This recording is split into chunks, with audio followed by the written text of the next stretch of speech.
It's 1938. The world will soon descend into the chaos of war. Jewish chemist Lise Meitner flees Nazi Germany. When colleague Otto Hahn sends perplexing results from irradiated uranium, she realizes the atom has been split, unleashing tremendous power. Germany occupies Poland, and World War II breaks out. Albert Einstein warns President Roosevelt that Germany might develop an atomic bomb. The attack on Pearl Harbor jolts the US into a war against Nazi Germany and Japan. They launch the Manhattan Project. Physicist J. Robert Oppenheimer coordinates thousands of researchers, aiming to win the race for the atomic bomb. Standing in the desert of New Mexico, witnessing the first atomic bomb test, Bhagavad Gita resonates in his mind. Now I am become death, the destroyer of worlds. Little Boy and Fat Man, the deadliest of destroyers, are dropped on Hiroshima and Nagasaki. As images of destroyed cities reach the world, horror and outrage spread. A moral reckoning begins, laying the groundwork for anti-nuclear movements. Then, the Soviet Union tests its first atomic bomb, igniting a nuclear arms race that will shape the geopolitical landscape for decades.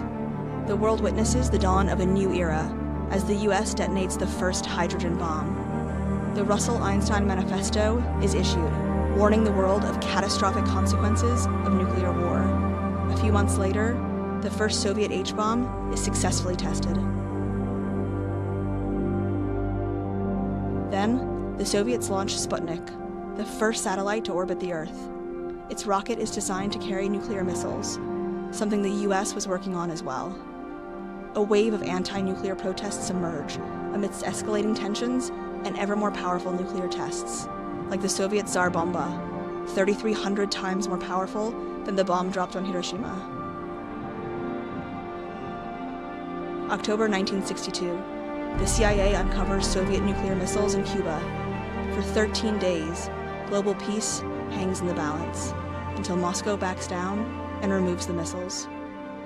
Shaken by the Cuban Missile Crisis, the US, the Soviet Union, and the UK sign the Limited Test Ban Treaty, banning nuclear tests in the atmosphere, underwater, and space. Ignoring this development, China soon conducts its first nuclear test in the atmosphere. As the world wonders who is next, Mexico leads Latin America to establish the first ever nuclear weapon-free zone. Then, the International Treaty on the Non-Proliferation of Nuclear Weapons is formalized, designed to halt the spread of nuclear weapons, promote disarmament, and foster the peaceful use of nuclear energy. Affected by public calls for a safer world, the superpowers agree on SALT I, freezing the number of intercontinental missiles for 5 years, and the ABM Treaty, limiting the number of US and Soviet ballistic missile defense systems. While India conducts its first nuclear test, the Helsinki Accords spark further East-West dialogue, only to be followed by renewed tensions and arms buildups in the years ahead. A global peace movement is born, leading to the largest anti-nuclear demonstration in history, as 1 million people gather in New York.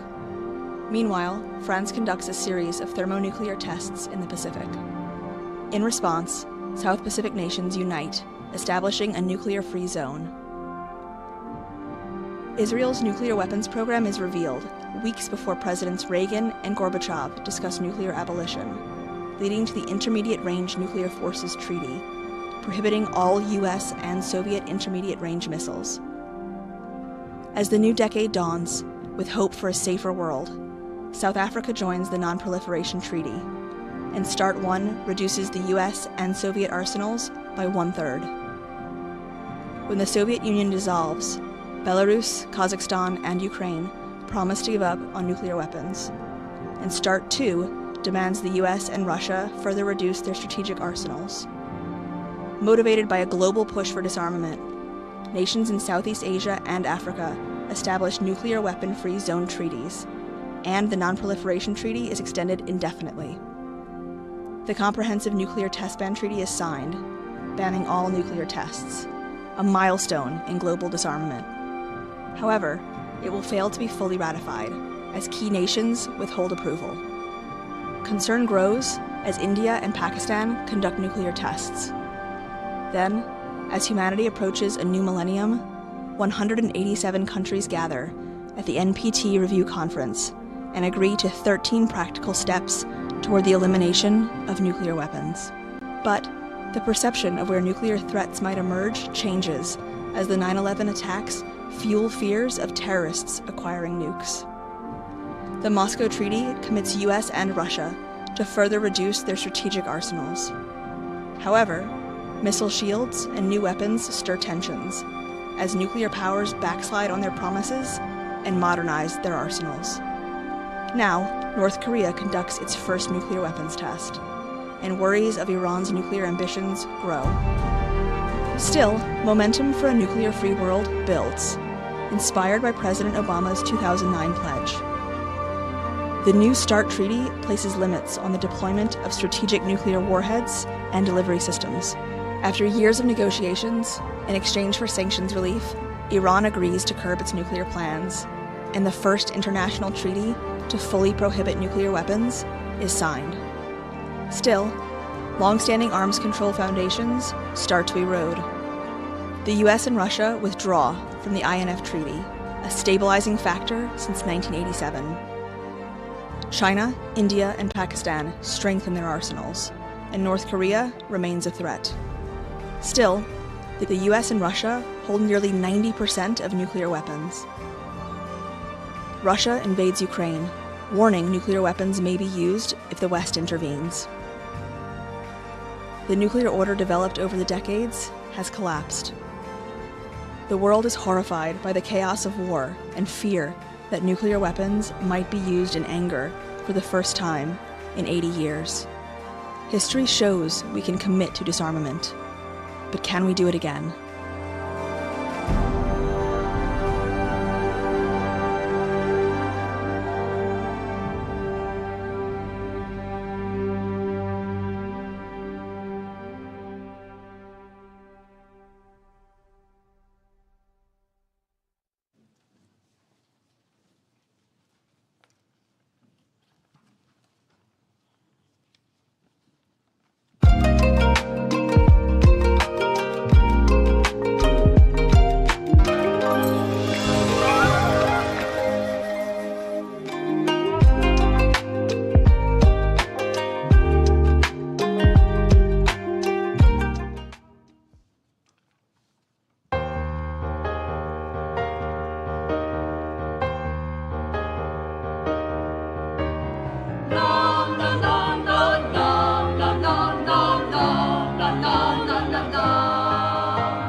の鐘は君の胸に響くよ僕らの生まれたこの星に奇跡を起こしてみないか拳を広げてつなぎゆく心は一つになれるさ平和の鐘は君の胸に響くよ平和の鐘は君の胸に響くよララララララララララララ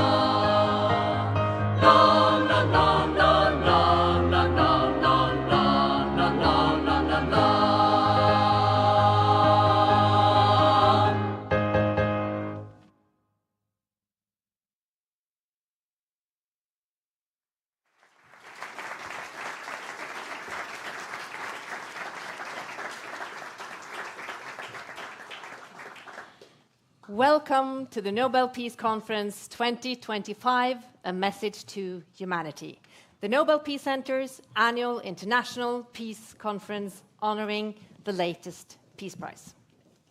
And thank you so much to Sakura Choir Norway for setting the stage for us in such a beautiful manner with the song Heiwa no Kane, or Bells for Peace, a song about a world without war.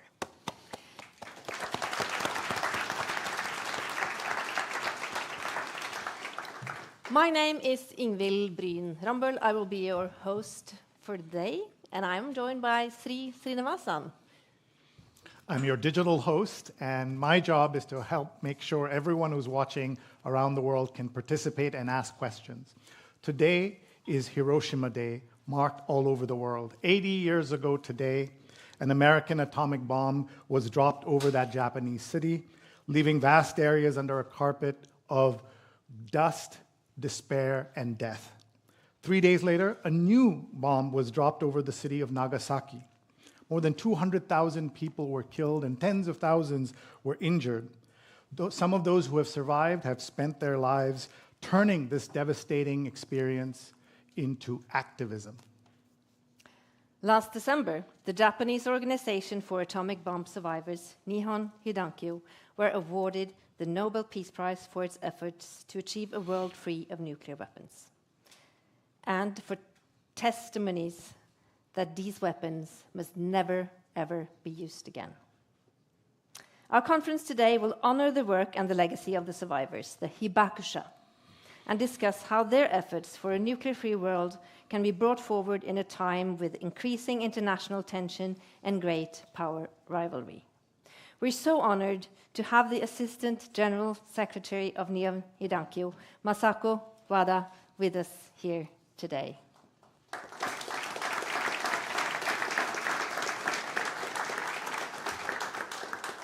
We will also be joined by other Nobel Peace Prize laureates. Narges Mohammadi, the Iranian women's rights activist who was awarded the Nobel Peace Prize in 2023, will be coming in live from Iran. And the award-winning organizations ICAN and Center for Civil Liberties in Ukraine are here in Oslo together with us. Welcome to you. And you will also hear some of the world's leading experts on nuclear disarmament policies, engaged activists, and decision makers. A warm welcome to all our speakers. Ingvild, we have this great audience here in Oslo, but with people watching around the world, and we want to make sure everyone knows to tell their friends that they can join us live on YouTube, on Facebook, on nobelpeacecenter.org, and they can watch us live or the recording afterwards. Please share your questions and comments. We'll be bringing some of them to the panelists later today. And please use the hashtag Nobel Peace Conference.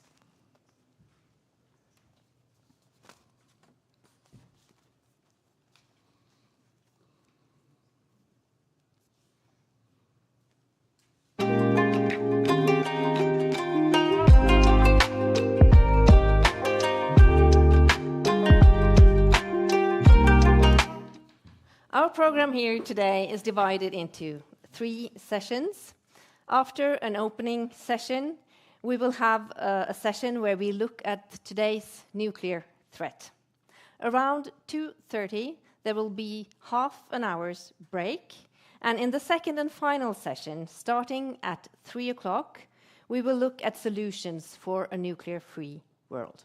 And we will try to leave you with some hope, with some new ideas, and with some engagement to get involved. But now, I want to leave the floor to the Executive Director of the Nobel Peace Center, Kjersti Fløgstad. Welcome her.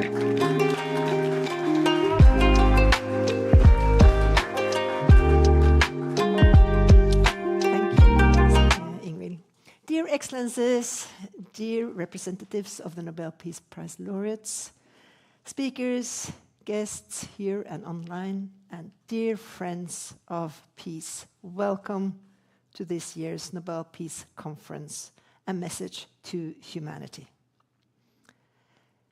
Today we mark 80 years since the atomic bombing of Hiroshima, a moment that forever changed our world. And yet, nuclear threats are reappearing. Earlier this year, the doomsday clock moved even closer to midnight, now just 89 seconds away. A peaceful world may seem more distant than ever, as most countries, also here in Norway, are increasing their military budgets and activities. However, here at the Peace Center, our mission is to ignite positive change for a more peaceful world. In dark times like this is more important than ever.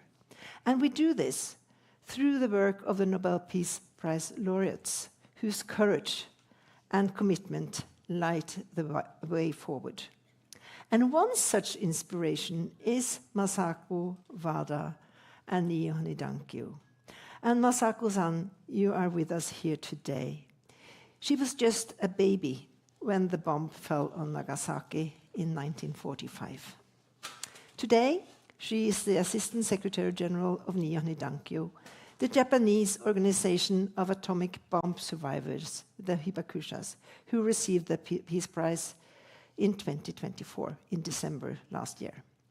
Masako-san and her fellow Hibakushas have dedicated their lives to share their stories to ensure nuclear weapons are never used again. Their voices have helped build a powerful global taboo. And if they have not lost hope, who are we to? When we asked Nihon Hidankyo in October last year, how could we support their work? They said, we are the only ones who have actually lived through this. But we are old, and soon we will be gone. Help us share our story before it's too late. We took this at heart. At the Nobel Peace Center, we created an exhibition that tells their story through the lens of human suffering. It has reached thousands, here in our museum in Oslo, but also around the world abroad on the Peace Boat. And we've developed education materials, hosted workshops, and aim to reach hundreds of thousands of students globally in the coming months. Today's conference and festival are built around Nihon Hidankyo's message. Our goal is to create a meeting point for civil society, politicians, and peace activists with focus on inspiration, hope, and solutions. And we are so honored to be joined by all of you here and by all the speakers and by several Nobel Peace Prize laureates whose work intersects with the nuclear threat. As Ingrid said, Narges Mohammadi will be with us live from Iran. The Center for Civil Liberties are here with Sasha Romantsova, laureate from 2022. And she will speak about the nuclear threat in Ukraine.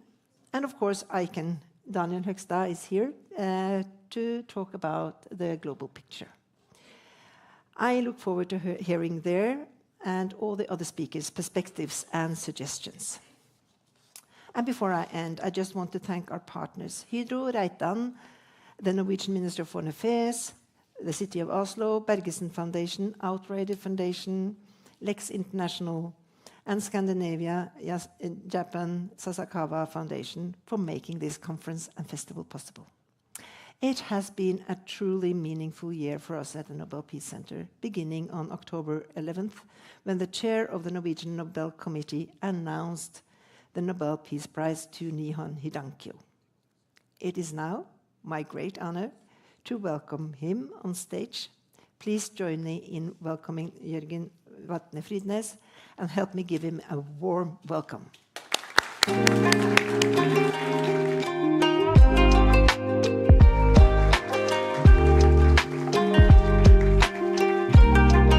Thank you, Kjersti. Dear friends, it is a true honor to welcome you here to the Nobel Peace Center and to open this important conference on nuclear disarmament.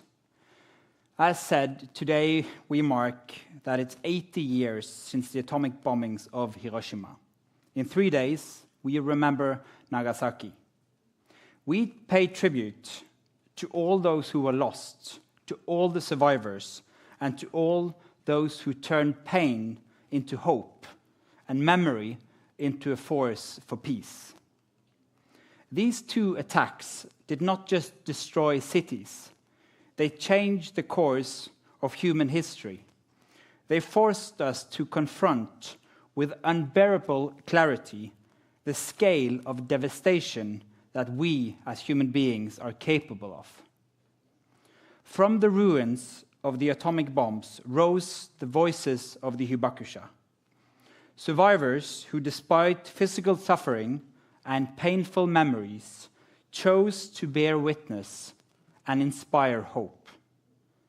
By sharing their stories, they laid the groundwork for what we now call the nuclear taboo, stigmatizing the use of nuclear weapons as morally unacceptable.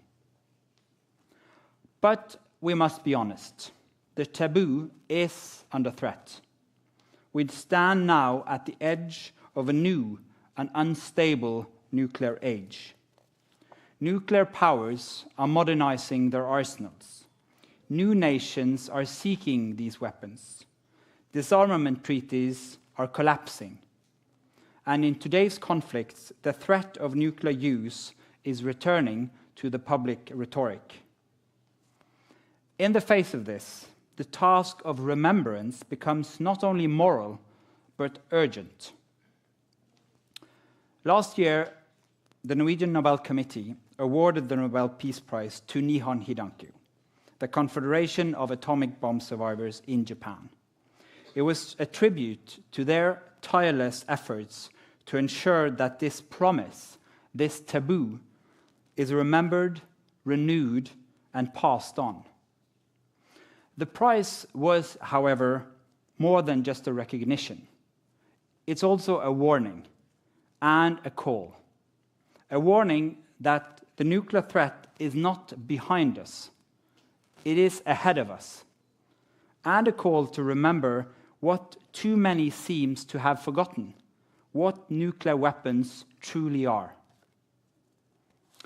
Just a few days ago, the Nobel Committee had the honor of visiting Hiroshima and Nagasaki. These are cities that bear witness to the unspeakable. And yet, somehow, they're also cities of life, of resilience, of resistance. We visited the museums and the memorials. We stood in streets where the ground once burned, and in places where silence speaks louder than words. But what I will never forget, are the people we met. Survivors who shared their stories with unwavering dignity. Young students who carry the testimony of earlier generations. Politicians with a purpose and an agenda of disarmament. The moment that moved me the most was when a Hibakusha, now in her 80s, looked me in the eyes and said, "I do not talk about this because I want to. I talk about it because we have to." The media and the public attention in Japan was overwhelming, almost unbelievable. Ordinary citizens, activists, academics, politicians, even the imperial family wanted to meet us to discuss nuclear disarmament and share ideas and testimonies. Dozens of journalists covered every meeting, every event. As our ambassador said, you know, I don't think any Norwegian has been this popular in Japan since AHA breakthrough in the 1980s. Well, I laughed, as you, and I was flattered, because who wouldn't be? But he had a point, because what we witnessed was not just hospitality. It was a shared understanding among many that memory matters, that the nuclear taboo cannot survive on treaties and speeches alone.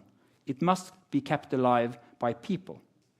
And that brings me to the heart of today's event, and to one of the most inspiring people I've met on my journey. One of these voices, steady, powerful, unforgettable, belongs to Masako Wada, Assistant Secretary General of Nihon Hidankyo. She's traveled the world with her message. She has spoken with leaders, students, diplomats, and citizens. And wherever she goes, she brings with her the gravity of history and the determination to ensure it is not repeated. It is an honor to welcome her here today, not only as a hibakusha and a Nobel Peace Prize laureate, but as a living symbol of what it means to turn memory into action for peace and nuclear disarmament. Please join me in welcoming Masako Wada.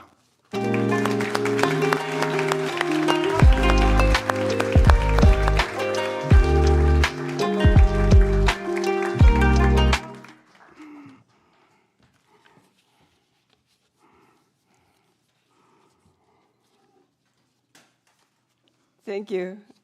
Thank you, Frydnes. Thank you very much. So I'm so moved. I'm very grateful for this opportunity to speak as a hibakusha of Nagasaki. I was a 1 year and 10-month-old baby when Nagasaki was devastated by the atomic bomb.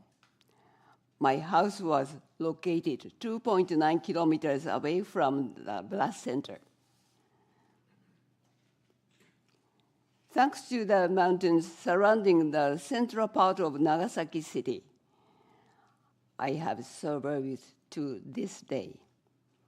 I was too young to remember that day, but my mother used to tell her story over and over again.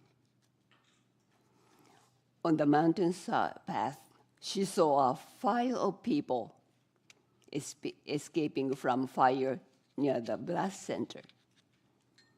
They looked like a line of ants, but in fact, they were rows of burned and injured, chocolate-colored human beings. Their scantily clad bodies burnt all over, and their hair matted with blood and standing an end like horns. The empty lot next to our house became a cremation ground where dead bodies collected by garbage carts were brought in and incinerated day after day. Everyone soon became numb to the growing number of corpses and even to the stench from burning bodies. What is human dignity? Humans are not created to be treated like this. 80 years have passed since the first use of nuclear weapons by the US. The average age of the hibakusha has reached 86. Every year, about 10,000 hibakusha pass away. Soon there will be no A-bomb survivors. But before that, by the use of the third nuclear weapons, the world may encounter new hibakusha, who will experience the same suffering that the hibakusha have gone through. Their pain, suffering are deep and still continue. The death of loved ones, survivor's guilt, the scenes, sounds, and smell of that time etched in their memory.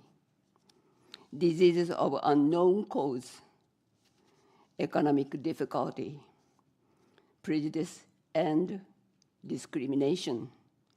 So many dreams given up. All these difficulties forced those who were under the mushroom cloud on that day to die or to live as hibakusha. With the adoption of the Treaty of Prohibition of Nuclear Weapons in 2017, hibakusha were overjoyed and felt that a heavy and rusty gate, which we had been pounding for many years, began to open, and we finally saw a ray of light. However,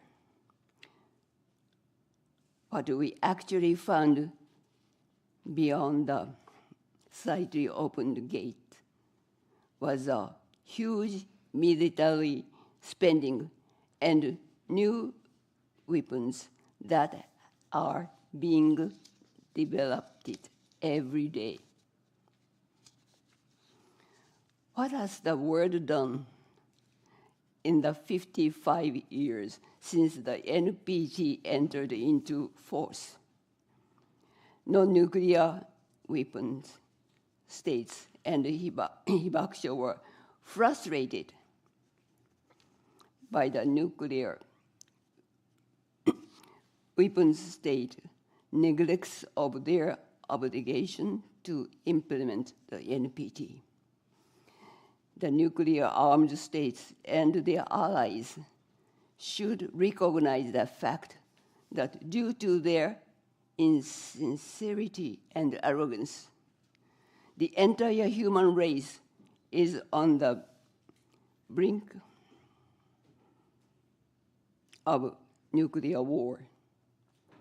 In today's unstable world, the risk of nuclear weapons use is the highest since the end of the Cold War.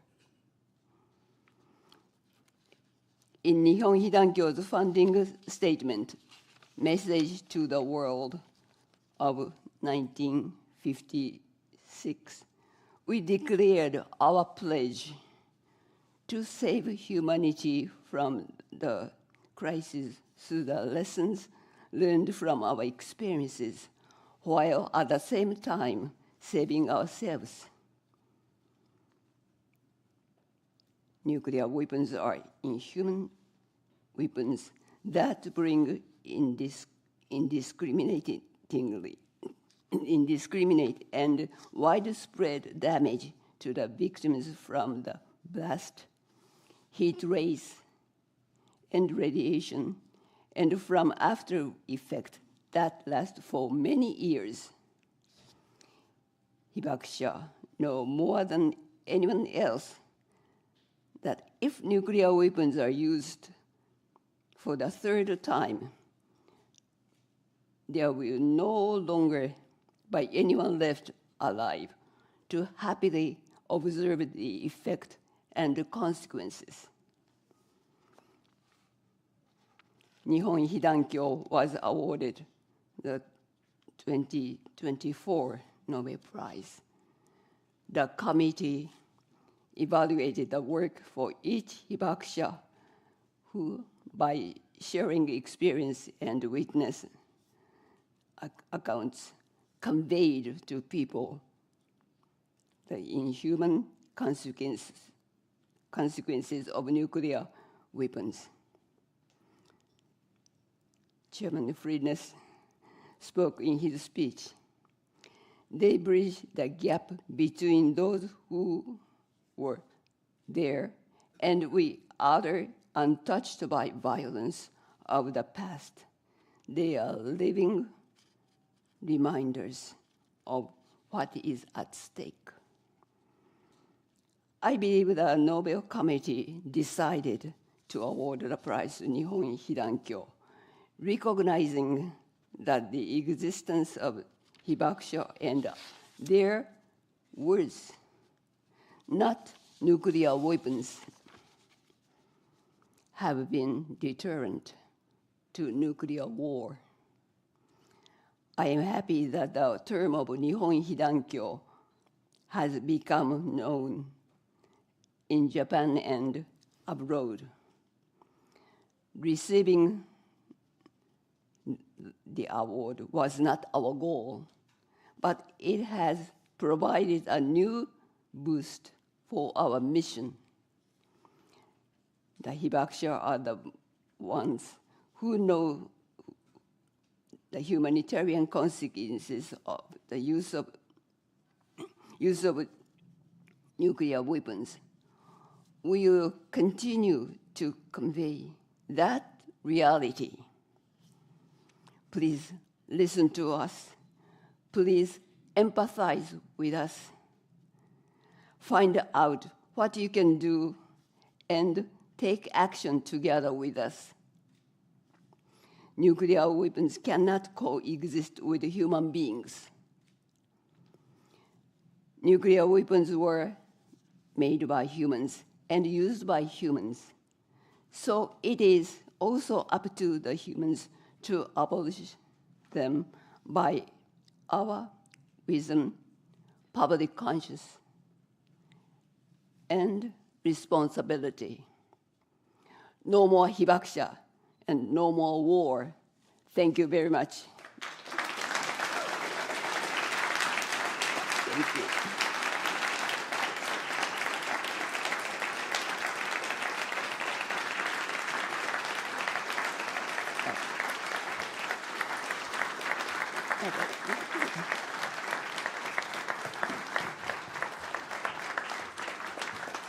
Thank you.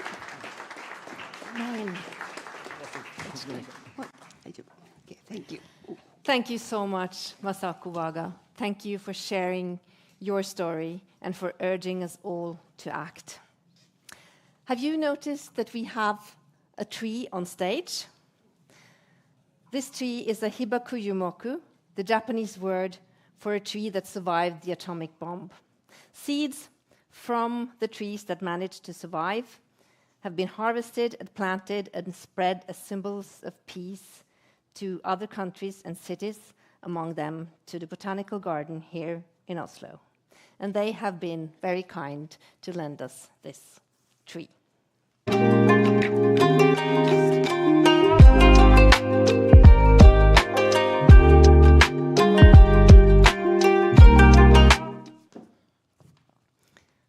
So I was applauding Masako Wada so much that I lost all my papers. So I just have to find the right page here. We are transferring now to our session 1, the nuclear threat, Anno 2025. Can we avoid a new nuclear arms race?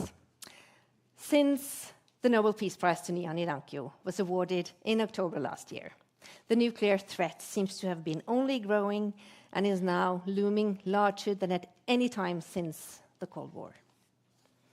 The conflict between the two nuclear powers, India and Pakistan, that escalated in May, the war between Israel and Iran in June, and the ongoing conflicts in Ukraine and the Middle East, combined with a more polarized rhetoric from many world leaders, all of that reminds us that the world is at a dangerous place. Is it still possible to avoid a nuclear arms race? a new nuclear arms race? Is it still possible to talk about nuclear disarmament or even to discuss the prohibition of nuclear weapons? We will try to answer these questions in the next hour or so. To help us draw a picture of the nuclear threat today, we will hear from 3 Nobel Peace Prize laureates, each of them with very different perspectives. Narges Mohammadi, who received the prize in 2023 for her fight for women's rights, will join us from Iran. Sasha Romantsova will talk from the Ukraine perspective. But first, let's hear from ICAN. They were awarded the Nobel Peace Prize in 2017 for their work with the Treaty on the Prohibition of Nuclear Weapons that was adopted the same year. I want you all to welcome their Deputy Director, Daniel Högsta.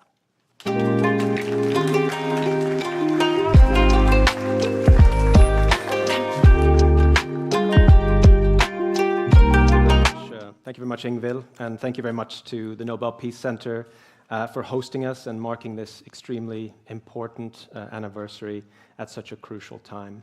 And I do want to pay special tribute to Masako Wada-san. Thank you for your inspirational advocacy and your courage and your leadership. Thank you. Dear friends and colleagues, can we avoid a new nuclear arms race? Unfortunately, the evidence strongly suggests that we are already in a new nuclear arms race. In 2024, nuclear armed states spent $100 billion on their nuclear arsenals, an 11% increase from the previous year, representing $190,151 every single minute. Over the past 5 years, global spending on nuclear weapons has increased by 47%. The cycles of escalations and provocations are becoming frighteningly frequent. We've been witnessing one such cycle in the last few days between Russia and the United States, which apparently started with an insult or some high-level online trolling and resulted in nuclear submarines being deployed.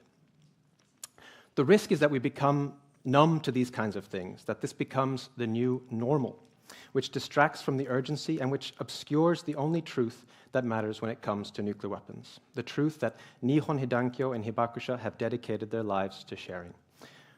What happens when nuclear weapons are used? What do they do to people? What do they mean for our shared humanity?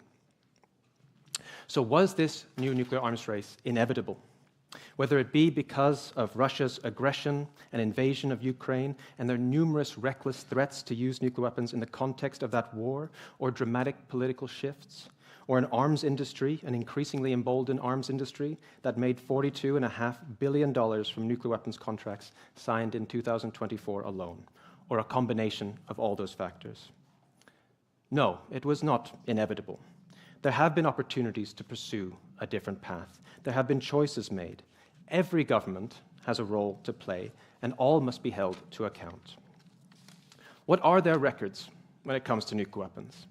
Did they denounce and reject any threat to use nuclear weapons, no matter who made it? How have they contributed to the stigmatization of nuclear weapons and the nuclear taboo? Did they condemn all incitements to proliferation? Most importantly, did they seize the opportunity to change course by supporting the historic ban on nuclear weapons? Did they show leadership and resolve to do so, even when there was pressure from peers or from nuclear armed states? Or did they shrink away from that challenge? Did they do nothing? Did they make excuses, saying that conditions are not conducive for nuclear disarmament, or that military alliance obligations do not allow it, or that Russian aggression means that nothing is possible? Did they change policies and actually embrace a role for nuclear weapons in their national security in their last few years? Some governments, and many of them are here in Europe, are actively encouraging or abetting nuclear escalation and proliferation. We are now witnessing plans for a new nuclear umbrella in Europe and calls for more deployments across Europe, throwing existing legal obligations to the wind. And in spite of the inconvenient fact that the nuclear weapons in Europe are most likely intended to be used in Europe.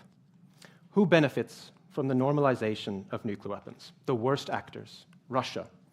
Responding to threats with threats, creating and expanding roles for nuclear weapons only reinforces the notion that nuclear weapons are a legitimate tool of statecraft. This plays into Putin's hands, and it can only lead to further escalation and to catastrophe. The pernicious myth of nuclear deterrence is at the heart of all of this.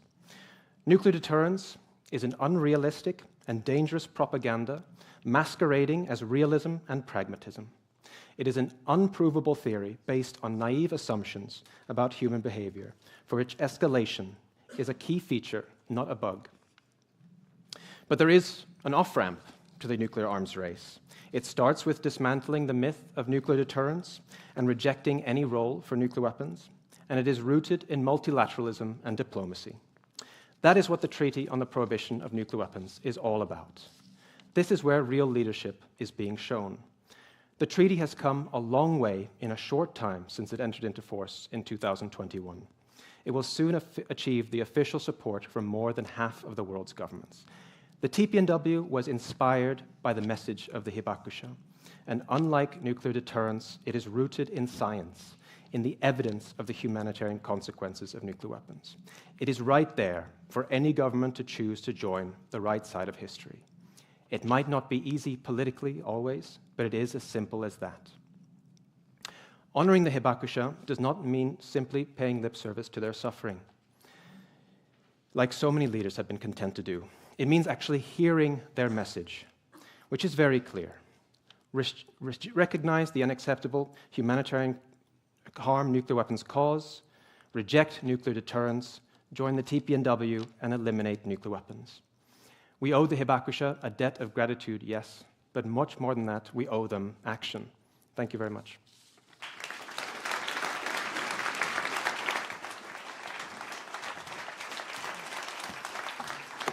Thank you so much, Daniel Högsta, and thank you, ICAN, for the work you are doing. And now we're going to Iran, where Nobel Peace Prize laureate Narges Mohammadi has been incarcerated for her activism for years, but is now able to join us live. I just want to prepare you that Narges will be speaking in Farsi, so you can prepare to put your headphones on. It will be her brother, Hamidreza Mohammadi, who will translate her speech for you. Narges, are you with us?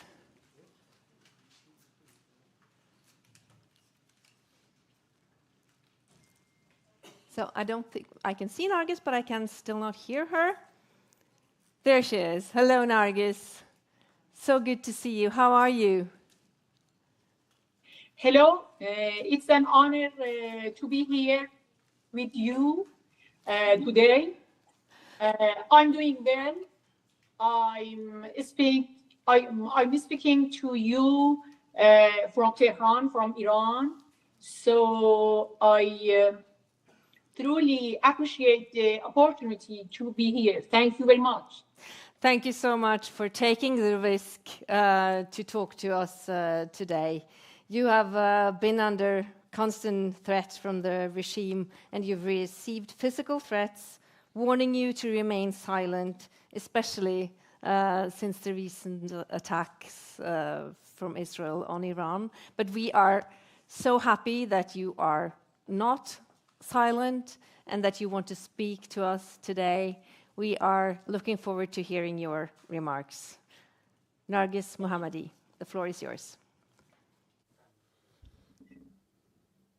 I warmly welcome all distinguished participants and honored to be part of this important conference. I extend my heartfelt congratulations to the newest Nobel Peace Prize laureate, Nihon Hidankyo. May their powerful efforts grow stronger and inspire even greater impact in the years to come.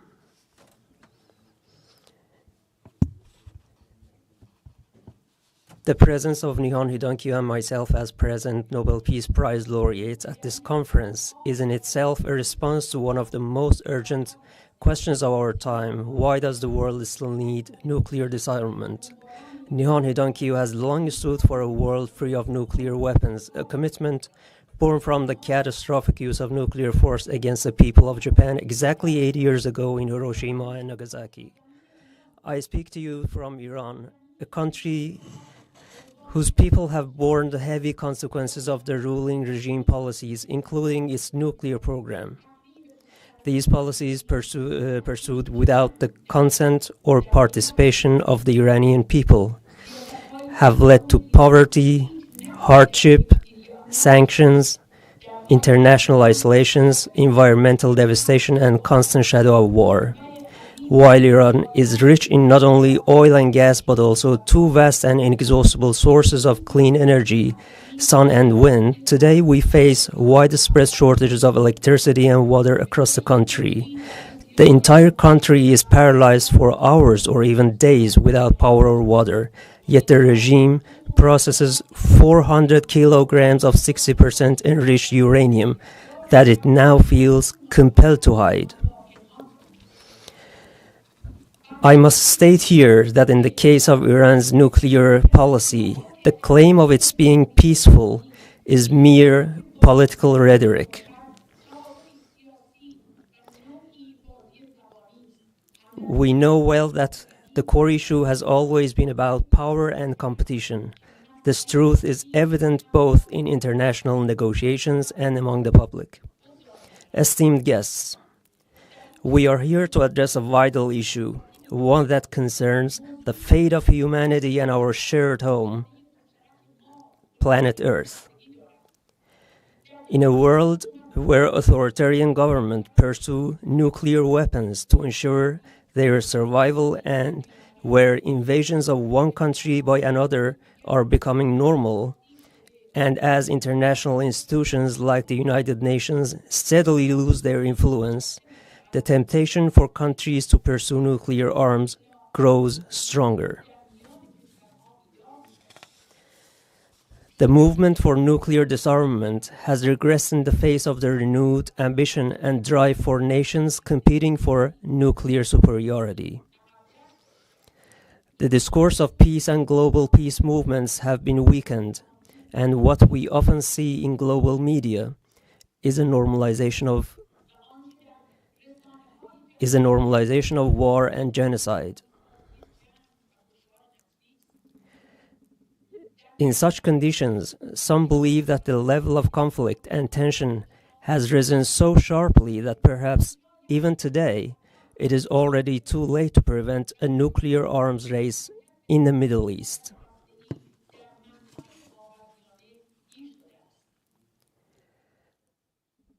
Esteemed participants, institutions like the International Atomic Energy Agency and Western governments can contain the unpredictable and foreseeable consequences of nuclear tensions if they act without double standards. But to truly solve this crisis, we need a global consensus and will to address the roots of these tensions and work to reduce them.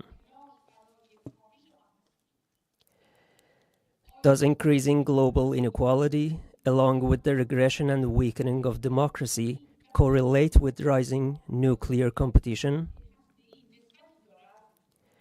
Do the world's environmental crises have a relationship with escalating nuclear rivalry?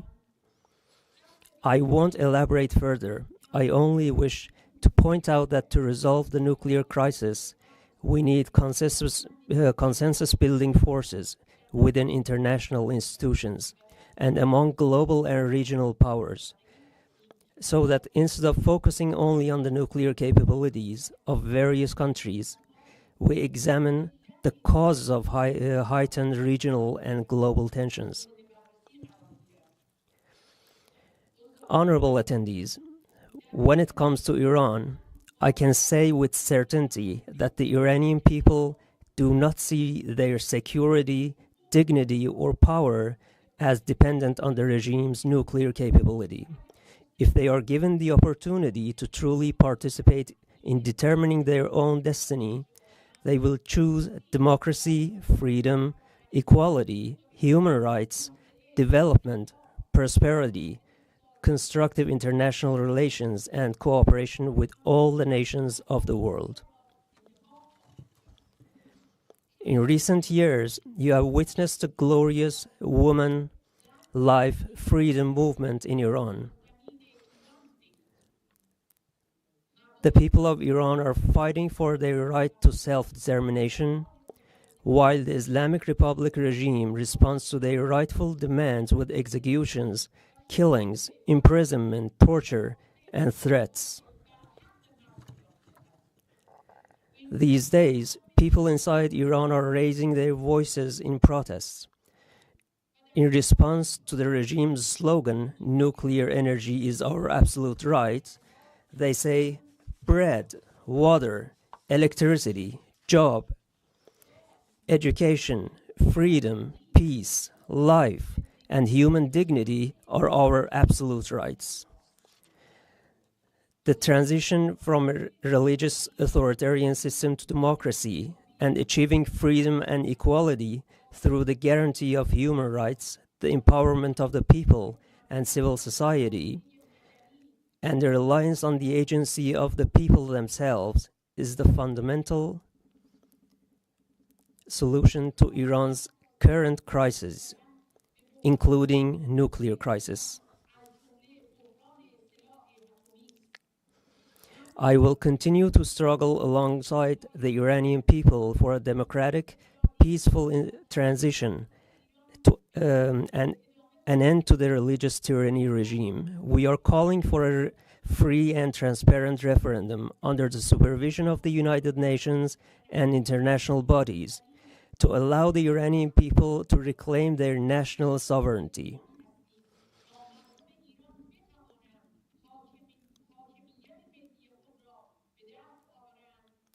In this endeavor, we seek the support of all advocates of freedom, peace, and democracy across the globe. Let us hope that with the efforts of peace advocates, freedom, and democracy seekers, we will one day witness a world free of war, tyranny, and atomic threat. Thank you very much.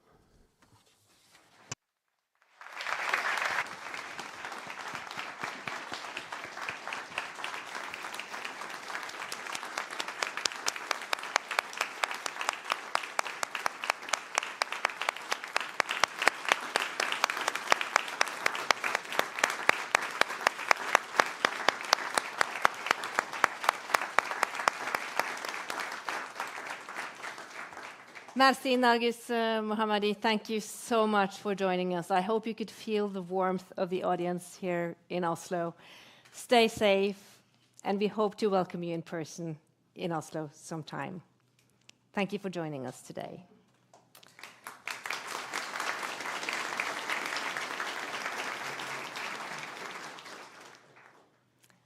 From Iran to Ukraine, a country more and more marked by war, 3.5 years after the full-scale Russian invasion, where the Nobel Peace Prize awarded organization Center for Civil Liberties are working tirelessly to document war crimes and prepare the country for a time after war. Please welcome the Executive Director of Center for Civil Liberties, Sasha Romantsova.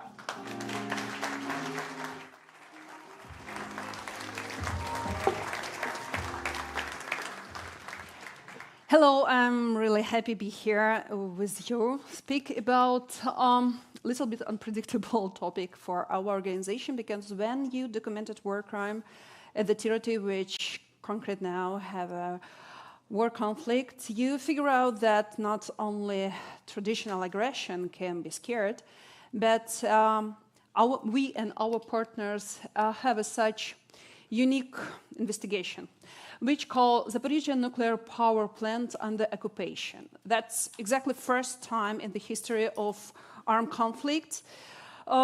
Nuclear power plant and function at the territory of active war zone. So I will try to use these nice things. I don't know how it's called. So what exactly we need to remember when we speak about modern nuclear power threats.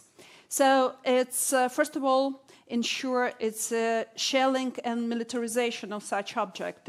It's a huge industrial object which was built during the Soviet Union time with technology which maybe previous speaker can be more detail specific explain.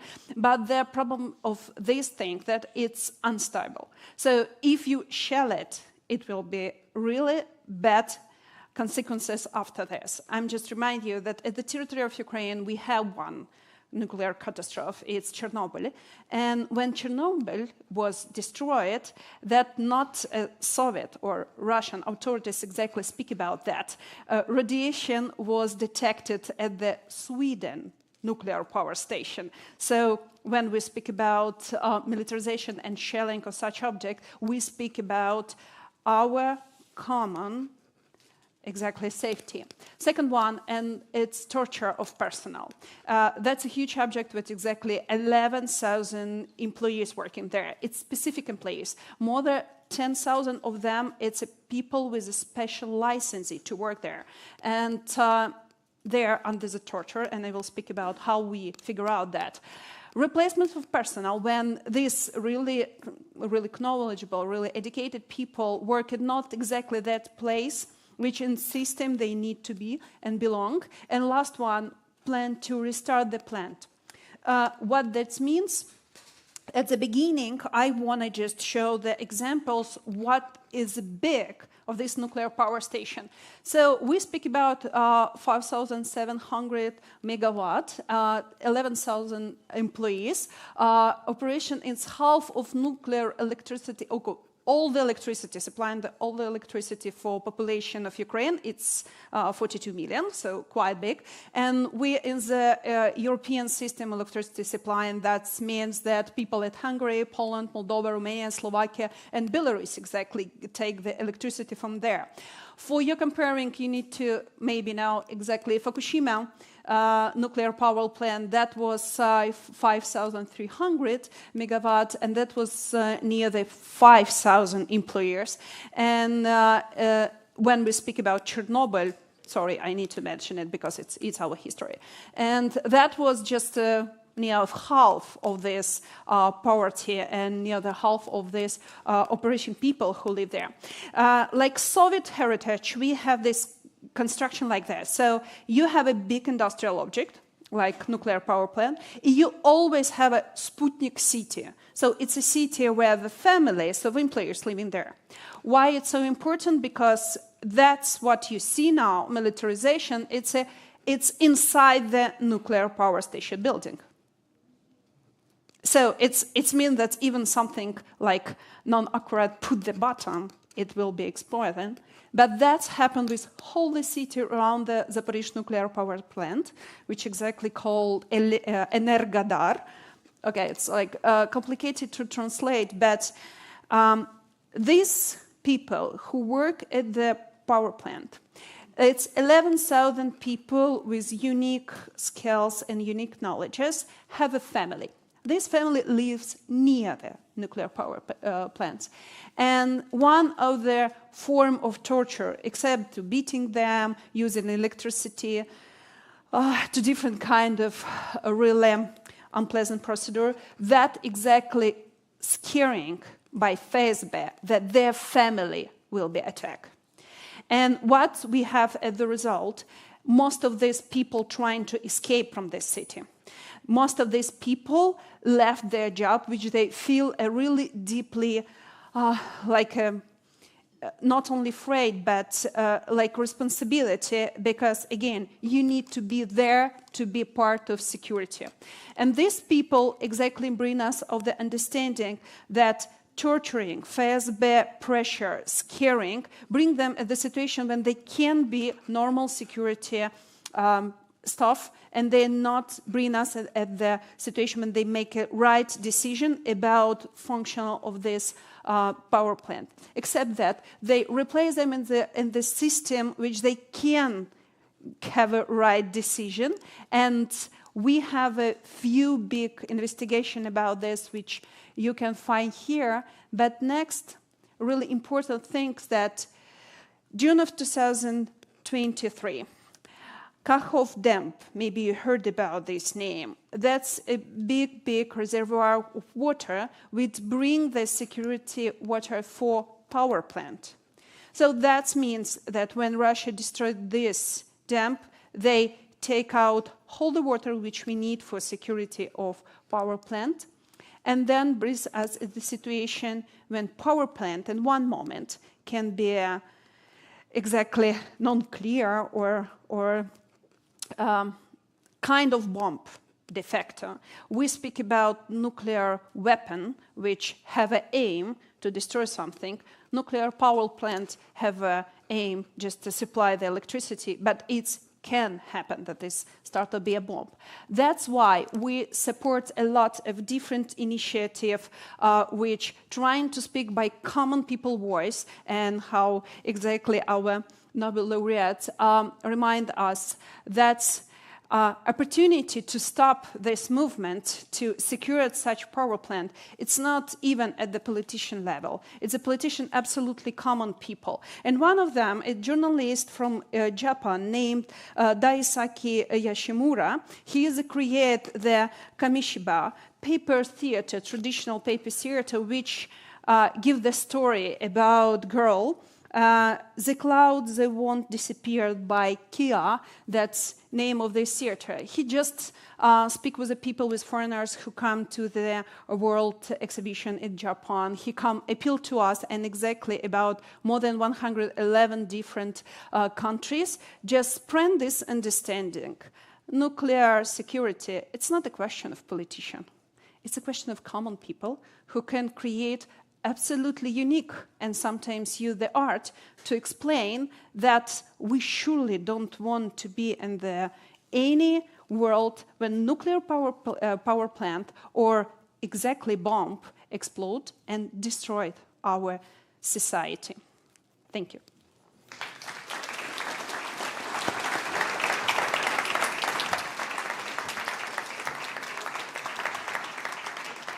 Thank you very much, Sasha Romantsova. With the messages from Nihon Hidankyo, ICAN, Narges Mohammadi, and Sasha as a backdrop, we will now enter into a conversation about political leadership and today's international climate. What do the people in power have the power to do? What choices are Europe and the Nordics facing in today's situation? To reflect on these questions, we have invited Stefan Löfven, the former Prime Minister of Sweden and Chair of the Board of SIPRI, the Stockholm Peace Research Institute, and Eivind Petersson, State Secretary for Minister of Foreign Affairs, Norway.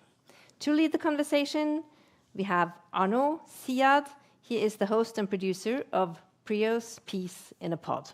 Give them all a warm welcome.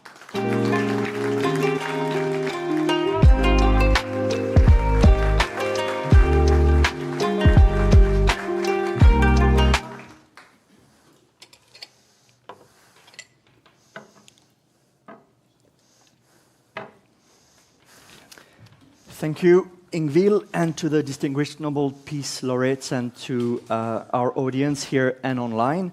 So before we begin, I've been told by my partner that I have a terrible pronunciation of Nordic names. So former Prime Minister Stefan Löfven. Very good. State Secretary Eivind Petersson. Thank you for not only just being with us today, but also for giving me for my pronunciation. Before we dive in, I just want to take a moment to talk about the context we find ourselves in. I'm not being hyperbolic when I say that we are the critical juncture in global affairs, and I know these type of terms get thrown around a lot, you know, unprecedented, unlike any other time before. But the fact is, the system of global norms and institutions built after the Second World War seems to be crumbling before our very eyes, with a series of crises happening at the same time. Think of the UN Charter, particularly its protection of state sovereignty being torn apart by Russia invading Ukraine. We have the UN Security Council being completely paralyzed.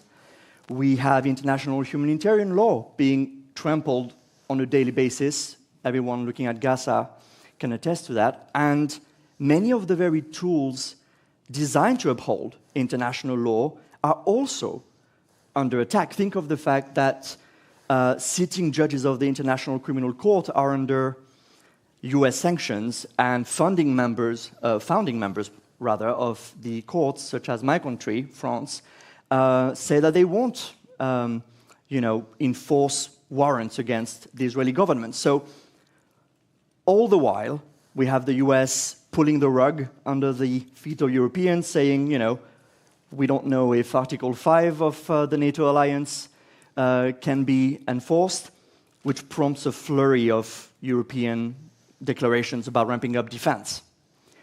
It's a lot, and people are afraid. According to a survey released by the Peace Research Institute Oslo yesterday, 59% of Norwegians believe a new armed conflict is possible or likely in Europe within the next 10 years. And in the midst of all this crisis, we have, of course, Nihon Hidankyo, the winners of the Nobel Peace Prize last year, who are not just telling us that nuclear weapons shouldn't exist anymore, but they're also telling us that the international system of legal, norms and mutual obligations, they matter as well. So as we begin, I'd like to keep us, to keep in mind this sort of systemic crisis we find ourselves in, and ask you to start something about the title of the conference today. Can we avoid a nuclear arms race? So to you, Mr. Löfven, first, aren't we already in one? And what's your assessment of the moment we're in? Well, it's obvious also by your own description that the world is in a very bad place right now. So we have to be honest and admit that, because that's the only way for us to get out of it. We need to change direction and be honest first. We've had during a few decades now a globalization which changed technology, big companies being able to produce all over the world, the flow of capital grown. That has increased inequality in the world. And over years now, the discontent from people of this is emerging and growing. That led to also, one of the things it led to was a growing nationalism. Mm-hmm. So that is what we see today. It's a make America great again. It's our country is the best, and our country, our region. And it doesn't work in a world where we have so many challenges, as you described, that need global cooperation. So that is the bad side. But we have to start looking at the more bright side. It is a fact that last September, the General Assembly, UN General Assembly, decided on a pact for the future, because the countries, the member states of the United Nations understand that we have to change direction, we have to do something. So there is an awareness, anyhow. It's a long way to go, but things are happening, and I think for us now, it's important to support that process in any way we can, as NGOs, as politicians, as trade union leaders, as whatever, to support that and keep the pressure on political leaders so that we can see the can be changes. The conference in Seville now in beginning of July on the financing for development was a very, very important step forward, because we need to make sure that we have the finances that are required to do what we want to do. So things are starting to happen. I would love to concentrate even more on the possibilities, because we cannot let this be a normal situation that we're in today. We cannot stand there. We have to say, this is not good, we have to change, we can do it. State Secretary, same question to you. From your vantage point in the Norwegian government, how do you view the current international moment we're in? Well, for sure, the list of problems and challenges is indeed long. Let me, though, on behalf of the host government, so to speak, just acknowledge as well our hosts, but also the solemn occasion as we meet them in on the exactly to the day on the 80th anniversary of the Hiroshima bombing. The list of problems and challenges is long. I'm part of the government. A couple of months ago, we drafted and published Norway's first ever national security strategy. And the starting point of that national security strategy is the simple observation that Norway, our country, now finds ourselves in the most serious security environment since the end of the Second World War.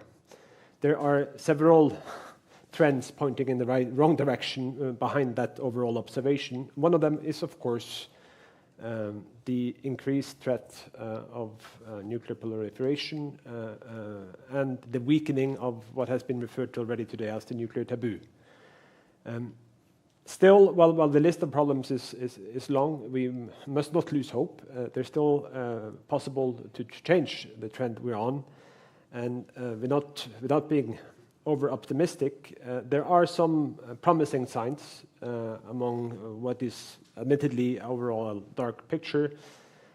While the whole architecture, the web of agreements, conventions that we have built to sort of cement this nuclear taboo, that is indeed now under serious threat. Countries are undermining, they are withdrawing these agreements. But there are just one small possible positive example. What has happened now from the declared nuclear weapon states when it comes to the use of artificial intelligence and nuclear weapons. Everyone can foresee this. It's rather dark science fiction when you take artificial intelligence and mix it with nuclear weapons. There's now clear commitment from all the declared nuclear weapon states that artificial intelligence should be kept away from the nuclear arsenals. That's not that's a step in the right direction. And the clock is now also ticking on the New START agreement. And luckily, we've seen some promising signs lately coming from President Trump that the US is open to talks with Russia and with China in terms of settling on a new arms control agreement. We have to work and support those possible trends, while, again, admittedly, the list of problems and challenges is long. Okay, I hear hints of optimism in both of your answers.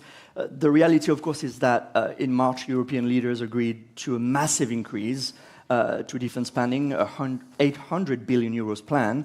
And at the end of June, at The Hague, NATO allies agreed to increase their defense spending to 5% of GDP. So put simply, we are really witnessing a massive increase, not just in defense talk, but action here in Europe. So, Mr. Löfven, do you believe this will significantly alter the defense landscape here at home? Is it a game changer? Depending on if we are able to look at things in different time zones, time frames, the defense of Ukraine is crucial to Europe. And the saying that peace is not only the absence of war, peace is more.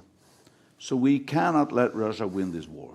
Therefore, right here and now, we need to do what we do to make sure that we can defend Ukraine and also ourselves. But in the longer run, we have to understand that a constant increase of military capacity is not the sustainable solution if you want peace. It is not. So right now, while we have this with Russia, we also have to start thinking, okay, what's next? When this war is over, how will the new world order look like? What is it? Do we need a new Helsinki conference? What is it we have to do? Because we have to find a way to solve things together. We have to find a way to go towards a common security. This nuclear threat, this mutually assured destruction, MAD, mad. This is mad. To believe that you are secure just because I can destroy you and you can destroy me and we can destroy you, and we call that security. Crazy. You know, madam. Let's change that to mutually assured survival. So if we can start a dialogue between countries, between regions, that the best long-term sustainable security we can provide for people is when we're in dialogue and cooperation with other countries. Because when my neighbor feels safer, I am safer. If my neighbor feels unsafe, I am unsafe. So that is, so here and now we need to make sure Russia doesn't win the war, but we have to start discussing, planning for what comes after a new world order. Stabilize United Nations, make it function better, but yeah. Well, it seems that the new world order, at least seen from Europe's vantage point, is a consecration a little bit of what French President Emmanuel Macron has been advocating for many years, which is the concept of strategic autonomy. And he's been championing this even before he famously called NATO brain dead in 2019. And there's been even talks in recent months of potentially looking at a French nuclear umbrella in Europe among some circles. So, State Secretary, to you, is there consensus in Europe today around this concept of strategic autonomy? In other words, can Europe do without its US ally? I would say there's certainly no consensus on the precise definition of what strategic autonomy should be. Thereby, it's troubling to also say that there's a necessary consensus on this concept. However, there's a clear acknowledgement across European capitals and governments that Europe needs to step up and take more responsibility for our own security. That was made evident, of course, with the NATO summit earlier this summer. My government, Norway, we pose no threat to anyone. NATO does not pose any threat to anyone, but we will defend ourselves. NATO is a defensive alliance. And it's the clear realization that Europe needs to do more. This has less to do with the current US president than many think. This has been the message on repeat coming from across the Atlantic now for decades. It's a realization of the times we find ourselves in. Russia is our neighbor too, and it's still conducting a brutal war of aggression against another neighboring country that has consequences for our own security, and we need to step up and do more. Still, I think I would take issue somewhat with part of your introduction when it comes to the status of Article 5. Yes, there's been a turbulent few months with the new US administration, but I remain confident in the US's commitment to Article 5. Many things have happened, but there's actually no reason in their actual statements, neither in their actions, even more important, to draw that conclusion. NATO remains a strong alliance. Also now, this, we believe, is a very positive thing for Norwegian security, is that our Swedish neighbors and friends are now also allies together with Finland. That increases stability in our part of the world, and it's a good thing for NATO as well. Right. And okay, this is for the sort of military landscape in Europe at the moment. But to the initial question of how do we get to that point where we sort of disarm, I think actions matter. And if you look at what's going on around the world, especially in the last few months, with some sort of pretty unsettling nuclear chest puffing left and right, I think the question becomes, how do we make that happen in practice? I mean, think of Iran, and I'm so glad we had Narges Mohammadi with us today. We've had Iran enriching uranium, saying, it's for peaceful purposes. As Narges said, it's of course about power and competition. And we saw Israel launching an attack on Iran last June, which led to 12 days of war and the US bombing 3 nuclear sites. So, Mr. Löfven, to you first. The US and Israeli strikes may have set back, Iran's nuclear program to some degree. We don't know by how much. Do you think this type of action may simply just provoke countries like Iran to just dash for the bomb? Could. I mean, again, here we see we have the capacity to solve this very complex situation. We did that with the JCPOA. So there was an agreement in place, but unfortunately, the U.S. withdrew, and Trump, of course, withdrew. So we see that there is a possibility, and I do hope now that the contacts between Germany, France, and others with Iran can lead to a similar process, so that they, according to NPT, that they can have a peaceful nuclear energy, but not for weapons. So we can do it. I just forgot to say something. When I said that we need to do what we do now to resist Russia, that does not include increase of nuclear weapons. It does not. We have to find a way to decrease number and get rid of them eventually. So although we are increasing our military capacity, I don't want to see an increase of nuclear weapons. On the contrary. how do we get to a consensus around that issue? I mean, Narges Mohammadi was mentioning the double standards sometimes, you know, especially in the West, on these issues. For example, if we think, I mean, obviously the prospect of a nuclear-armed Iran is frightening enough, but a lot of countries in the global south are pointing out to the fact that while Iran will be subjected to a series of, you know, checks by the IAEA, the International Atomic Energy Agency, countries like Israel, who are widely believed to have a nuclear bomb, are, as far as I'm aware, not publicly really told to, you know, roll it back. And to note, Israel is not a party to the Non-Proliferation Treaty alongside India, Pakistan, and North Korea. So perhaps to you, State Secretary, I mean, some critics in the global south are pointing out to the double standard. Do you agree with that sentiment? And is this something that damages the West's standards on this issue? Well, for sure, I acknowledge that sentiment, and to a certain extent, it's also understandable.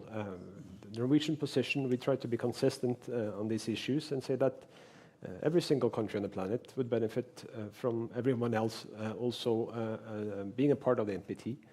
The Non-Proliferation Treaty, it has its challenges, but broadly speaking, it has actually been fairly successful over the past half-century. Bearing in mind that there have been scenarios of nuclear-armed countries being a much larger group than what we do in fact have. Yes, it's maybe over-optimistic again to say that it could have been even worse, but nonetheless, it has been fairly successful in actually keeping things fairly stable. History does not repeat itself, but it rhymes sometimes. We have to keep in mind as well that the number of nuclear warheads on this planet were much, much larger back in the 1970s. That was during the Cold War. Still, and there was most certainly an arms race going on, the nuclear arms race even. Still, the Soviet Union and the United States back then found a way to enter on a path of diplomacy, of negotiations, a series of agreements that managed to reduce the nuclear stockpiles. It has happened before, it can happen again. There are some promising signs now with the New START, but I acknowledge again that part of the picture now is that then we had two major superpowers. Now China is, of course, on the stage as well, massively increasing their nuclear stockpiles, and having possible negotiations among three parties is tremendously more complicated than just with two. Nonetheless, apparently the political will is there, and that would be the benefit for everyone if we're made to make progress in that regard. I believe we are running out of time. We had a shorter session. Yeah. Prime Minister Löfven, former Prime Minister Mr. Löfven, and State Secretary, thank you both. I'd like to invite now Sri Srinivasan, who will be handling questions from the audience here and online. Sri, the floor is yours. Thank you very much. Wonderful session. Please give them a hand. We have thousands of people watching from around the world, including in Iran and other places, and we have many questions coming in, so just one question to each of our speakers. Mr. Former Prime Minister, we have multiple questions about the United Nations from Richard Jordan, from Aminu Razak, asking, what is the role for the United Nations? If you can give us some concrete ideas that we can use to look forward. I think it basically is the same as when it was founded, but it can't work the way it did when it was founded. But to keep the dialogue between nations, to make sure that we have a forum where we can meet and discuss and find solutions and avoid wars, of course. That is the basic. But the United Nations need to, and that's the member states' responsibility. We have to acknowledge and remind ourselves, it's not UN, the scrape in New York, it's the member states who decides if this organization will work well or not. But I'm convinced that we need United Nations, and as I said, with the review and the Pact for the Future, we have a chance for a new start. But we have to be there as the people, to be there and support that and put the pressure on leaders, say, hey, what are you delivering? We took a decision in the General Assembly, what are you delivering? On a scale of 1 to 10, how optimistic are you? 7. That's pretty good, right? 7, I think we'll take that. Mr. Petersson, a question for you. Do you believe nuclear weapons create more security or more threats? And what do you think about the message from the survivors talking about the effects of the nuclear weapons? A nuclear war can never be won and must therefore never be fought. I mean, it's luckily a statement that also all the permanent 5 members of the UN Security Council have subscribed to. It's true, and it's an important fact. It's also an unfortunate reality that nuclear weapons technology, they exist in the world and it cannot be de-invented, but there's still very many things we can do in terms of reducing the stockpiles, rebuilding and further expanding the taboo, and that we must continue to do that because, I mean, it's an interesting coincidence that the acronym MAD also has a certain political meaning as well. Yes, and we were saying we don't want destruction, we want survival, right, as a thing. Ms. Petersson, how did you react to the news about the United States saying they're going to have a nuclear reactor on the moon? I had to double check.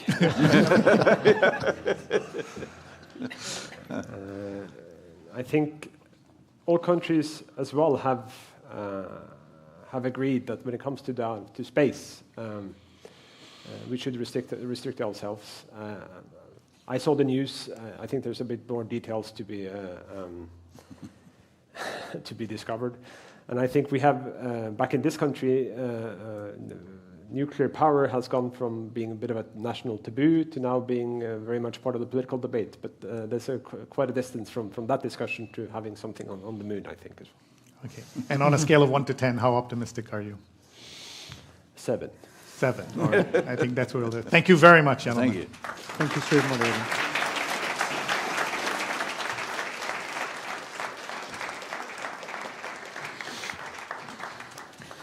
Thank you so much to Stefan Löfven, Erling Petersson, and Arnaud Siad. So we're now heading for the break. We'll have a 30 minutes break. So that's for the people here in Oslo. Everyone else who's watching online, please stay tuned. We're going to go outside into the festival, and you're going to meet some of the folks who are putting together a fabulous program there. And in addition to that, we'll have some films from Japan. And we're going to start by showing you a film from the Peace Boat, which is traveling around the world with a message of peace that we all need to hear. Thank you. And here from the main stage, we will be back at 3 o'clock. See you then.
hail from a ship called Peace Boat sailing across the Pacific Ocean. Peace Boat is a Japan-based international NGO working for a more peaceful world by organizing global voyages for people who want to learn about issues related to war, peace, and social inequality. And one thing special about this voyage is, let's go.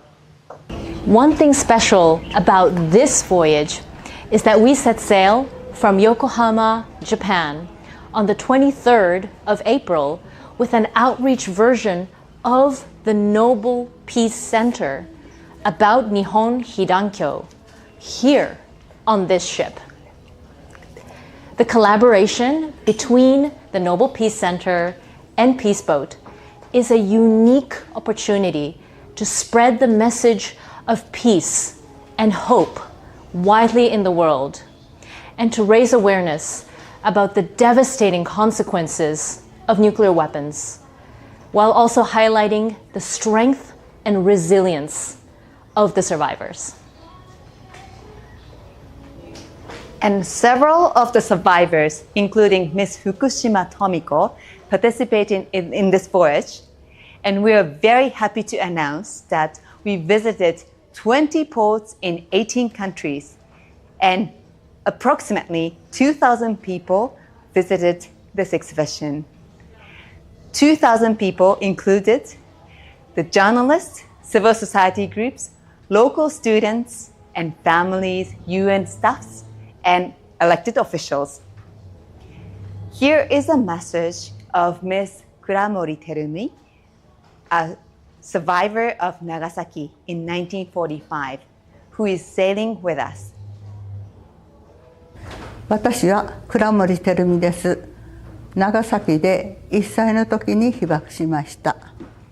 Why did the world need to bring the story of the Hibakusha further and help fighting for a nuclear-free world? 被爆者は年々少なくなっていますので、世界中の人たちに核兵器の非人道性や平和の大切さを伝えて、それを継承してもらいたいと思っています。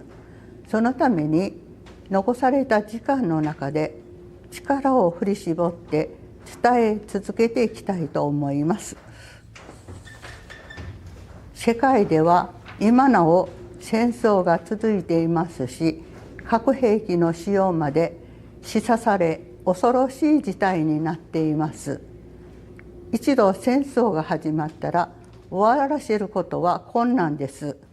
そしてその中で核兵器が使用されれば世界中が熱戦、爆風、そして放射能の影響に苦しむことになります。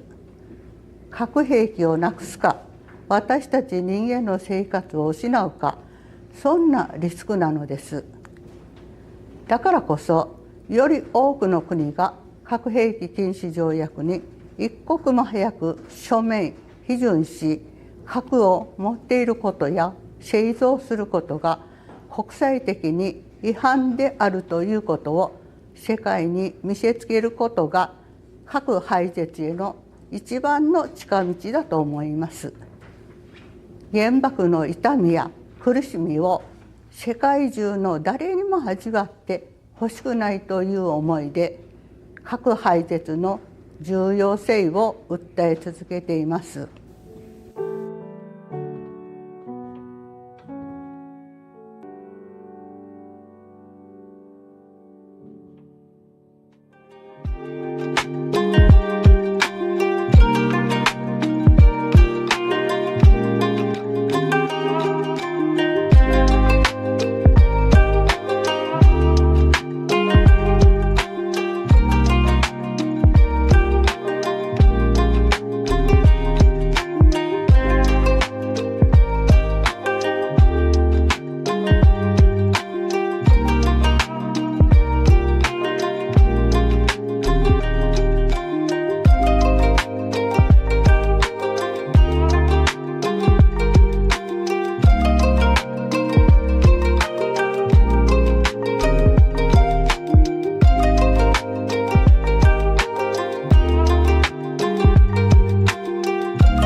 everyone. Welcome to this special edition for our live stream from the Nobel Peace Conference and the Nobel Peace Festival in beautiful downtown Oslo. We're right outside the Peace Center, and usually there's a Peace Conference goes on, and then we have a separate festival after that program. But now you can see while the conference is going on, we are having the festival here. So we are joined now by Guro, who is one of our educators at the center. Tell us what's happening. So today we are celebrating the Hiroshima Day, obviously. So we are hosting this festival outside of the Nobel Peace Center. And we have a variety of different activities that you can do. So over here, for example, we are folding paper cranes.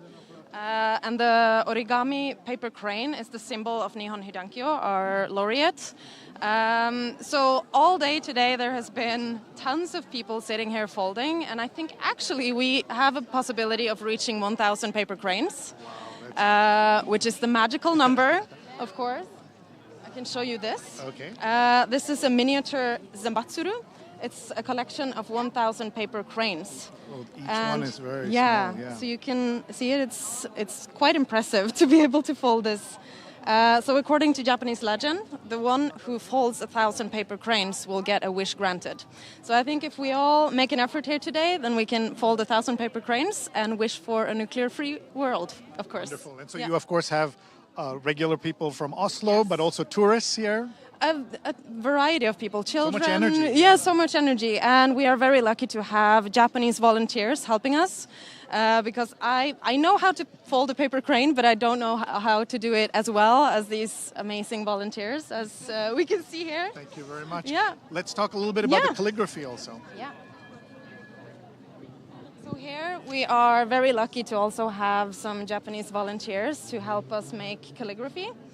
And we have one boy here who has made some calligraphy. Do you want to tell us what you have written? It's peace. It's peace. That's perfect. So there has been a lot of people here today as well learning this art, this Japanese art. So yeah, really, really nice. There's also a game here. Yeah. So it's actually over here. So this is a game. Maybe hello? Peace laureates. Yes, yeah. Can you just tell us what's happening here? So I see on the ground Willy Brandt, 1971, Kofi Annan, 2001, Mother Teresa, 1979. So these are all Nobel Peace Laureates. So tell us what the game is. Well, the game is actually that we put 5 cards on the ground and we show them the dates they win the prize. And you get they compete against each other, getting 4 cards each without seeing the year they won it, and then they're supposed to place it where they believe it belongs in the timeline. And the one who kind of gets the most right, they will win a prize, their own Peace Prize medal. So let's take a look here. So, for example, this is Narges Mohammadi, and we have to guess, did she win before Kofi Annan, after Kofi Annan, or after Malala, who was 2014. So I know she won last year, so I would put it here before Nihon Hidankyo. Yeah. Is that correct? How'd I do? Okay, so let's take a look. Yes, there you go, 2023. So and now she's supposed to put down Dimitri Moderator. Yes.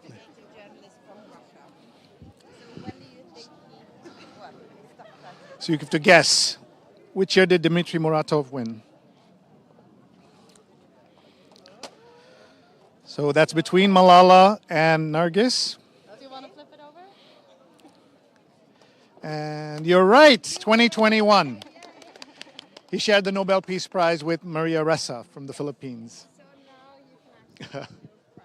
So you're seeing the amazing energy here. We're going to show you some more parts of the festival. So if you're in Oslo today, of course, please come on down.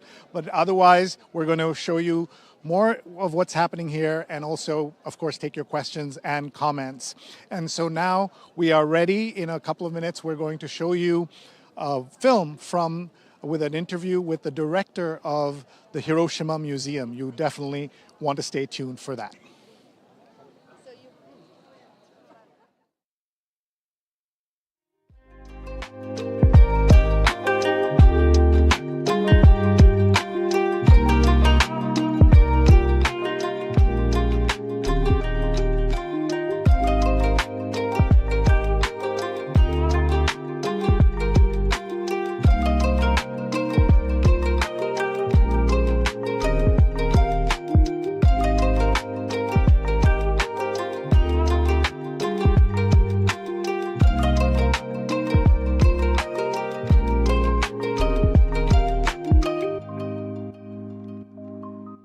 日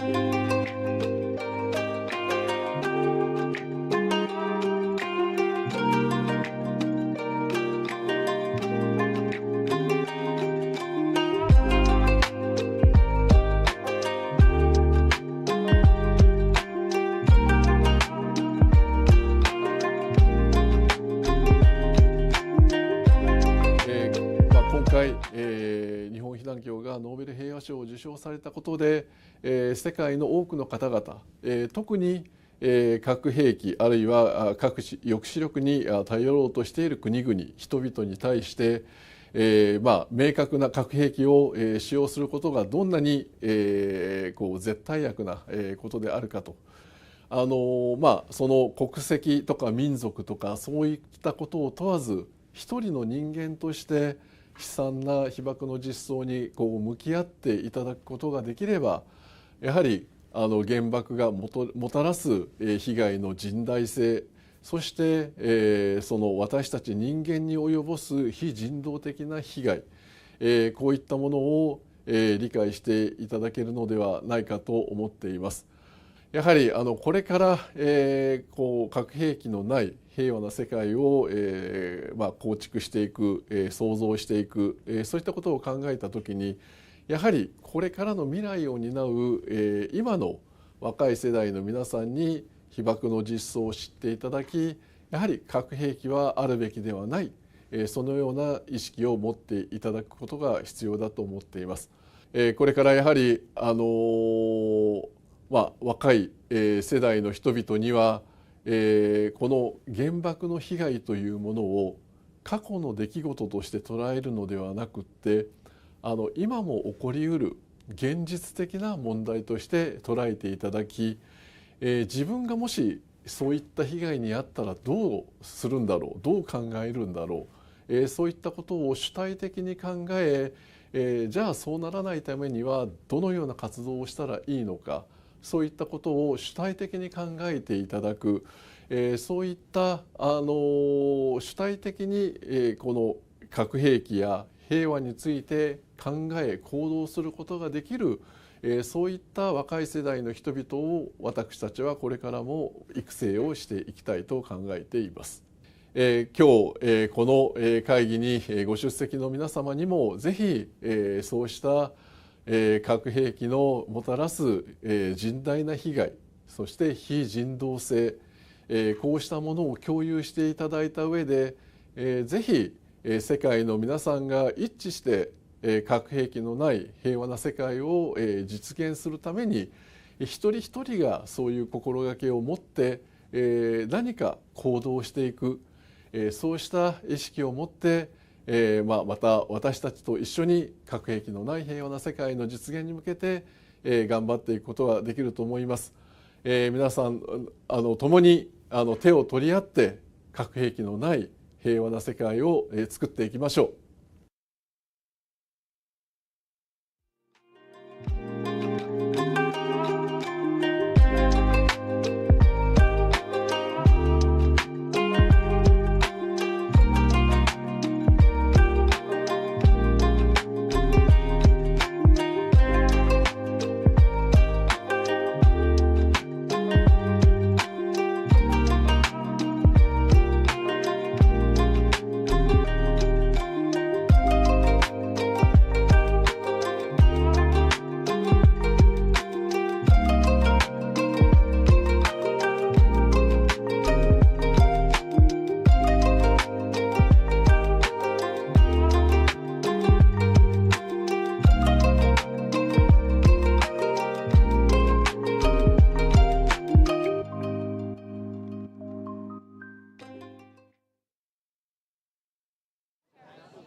Hello, everyone. I'm Sri Srinivasan, the digital co-host of the Nobel Peace Conference, and this is special programming live brought to you during the physical break for the audience inside the Nobel Peace Center. And I wanted to start by just showing you, this is not the real Nobel Peace Prize medal, but you can see this is Alfred Nobel, and on the back you have this beautiful, beautiful coin.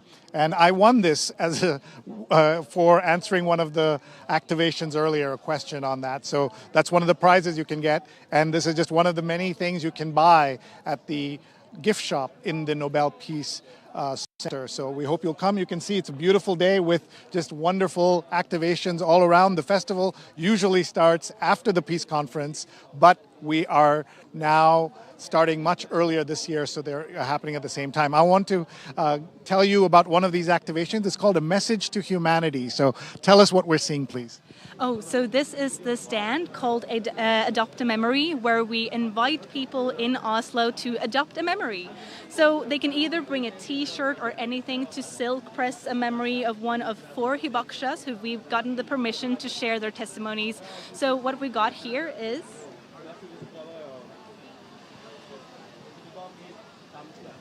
these bags that are from the festival, where we invite people to silk press one of these memories on this tote bag. So we have the memories of, for example, Masako, Wada, Tanaka, who have written down their stories to tell to people, and we literally ask people to carry their witness testimonies with them, or one of the other testimonies here, which are they've used images and used art instead to tell the story, to make us not forget about what happened 80 years ago.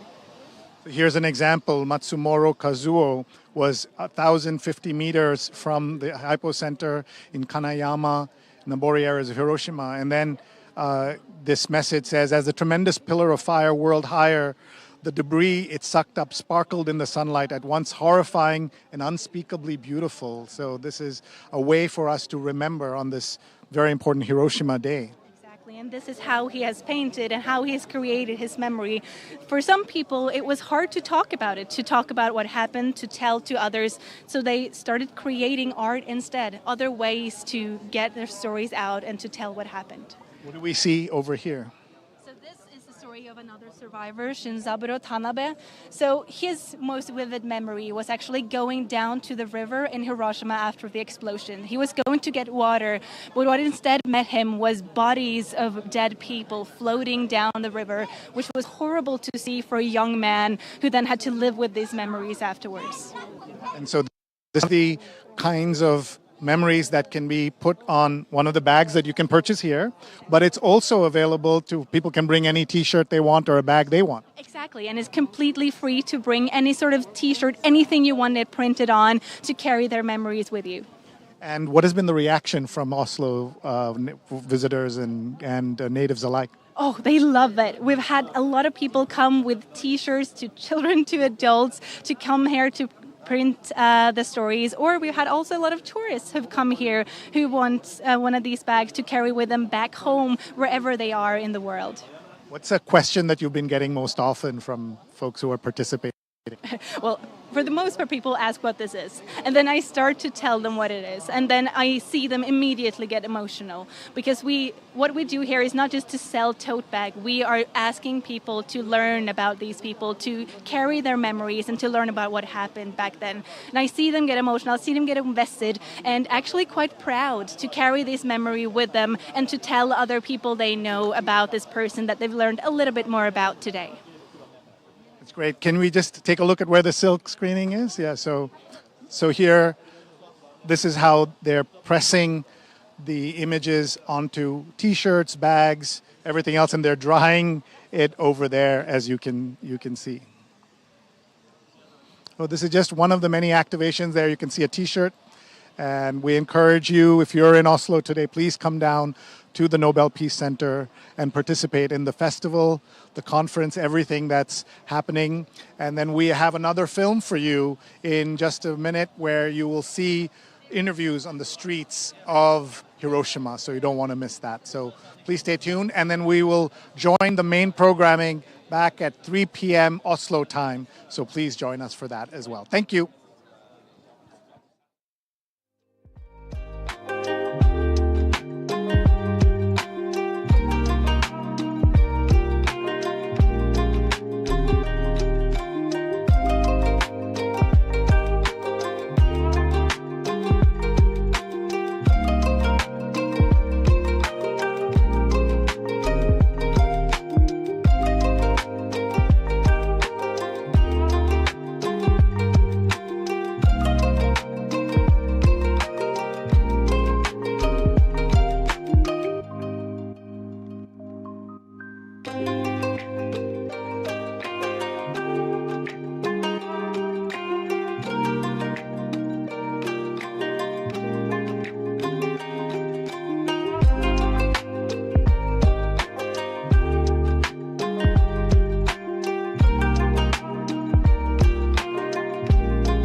Nobel Peace Prize gave us the power and the hope, and that they connect people all over the world. Nobel Peace Prize is a power because the circumstances totally changed before or after. Everyone understanding why the Hibakusha continue to do action for the nuclear-free world. Slowly, but all over the world, people understanding. We must choose the right way to our future. This is a very good opportunity for their voices to be heard at this very critical time. I think it recenters how dangerous nuclear weapons are and have been, especially given the current political climate we live in. No matter where you are, at really any moment, if someone decides to start a war, it can turn into a nuclear war and it can end the world. And I think that's something people thought a lot more about back in like the 60s, but we don't really feel or see that reality anymore. I think that a lot of young people, having not grown up during a time of active war like World War II, or having not grown up in the threat of nuclear Armageddon, such as during the time of the Cold War, it doesn't cross our mind that nuclear war is a looming possibility throughout many of our world conflicts. And I urge young people to become more educated about the looming threat that exists today and about the history that still continues to impact lives even almost 80 years later. I really want to ask the people of all over the world, please stand on and shake hands. Please stop to the nuclear war and please protect the children and the future. This is my wish. But Nobel Peace Prize is give us to the hope.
ボーンとか光ったんですよ。大きな雲だけがこう湧き上がってたんで、これが一番上の姉ひろ子です。見つかるはずもない。父親は第二次放射能障害、体をやって死んでいった。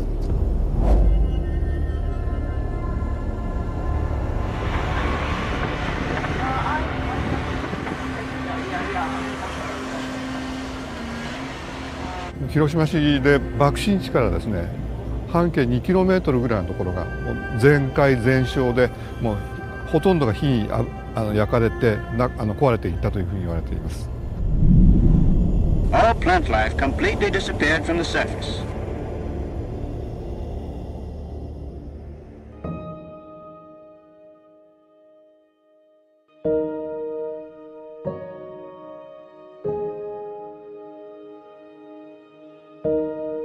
これが種なんです。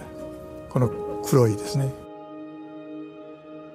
というその希望をその樹木植物からもらったと言われておりますですね。株だけが残りまして、で株から2本出ておりますけど、新しく芽が出て原爆によって向こう側に傾いているという、象徴的な木なんですね。This baby's mother is these trees. Please, you will go to the baby place, especially the Norway. They take care you. They are understanding where this tree come from. Oh, this tree is come from Hiroshima. And the Norwegian people, well, what happened to Hiroshima? だけどそれを使ったらどんなことになるかっていうのを広島が初めて世界に見せて、そして長崎が次に見せて。Please think about why you was born in this planet.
To the Nobel Peace Conference 2025, a message to humanity. In the first part of this conference, reality today. We heard the testimonies of Masako, Wada, a survivor of the Nagasaki nuclear bombings and member of Nihon Hidankyo, the Nobel Peace Prize laureate 2024. We listened to the messages of Nobel Peace Prize laureates from Iran and Ukraine and the activist organization ICAN, and we heard from politicians with power to influence the international debate. In this second part of the conference, we will look at solutions to how we all can contribute to strengthening the pursuit of a world without nuclear weapons.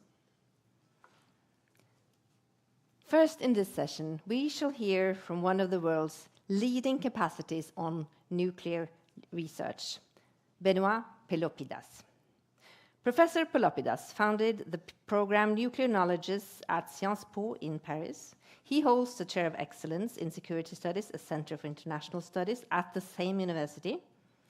He's also an affiliate of the Center for International Security and Cooperation at Stanford University and has been a frequent visiting fellow at Princeton University's program on science and global security.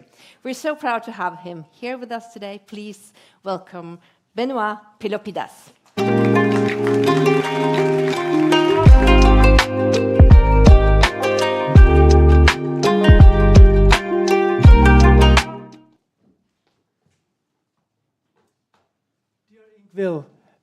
Esteemed guests, I'm humbled and delighted to be with you today to mark the 80th anniversary of the bombing of Hiroshima and also to celebrate the work of Mrs. Wada and Nihon Hidankyo to keep the voices and stories of the hibakusha alive 80 years after the events. So, my contribution in this short keynote will be very modest, and it will be in line with the title of the session, which is expected, right? So my contribution consists in thinking how can scholarship and how can scholarly findings contribute to renewing the conversation about nuclear weapons.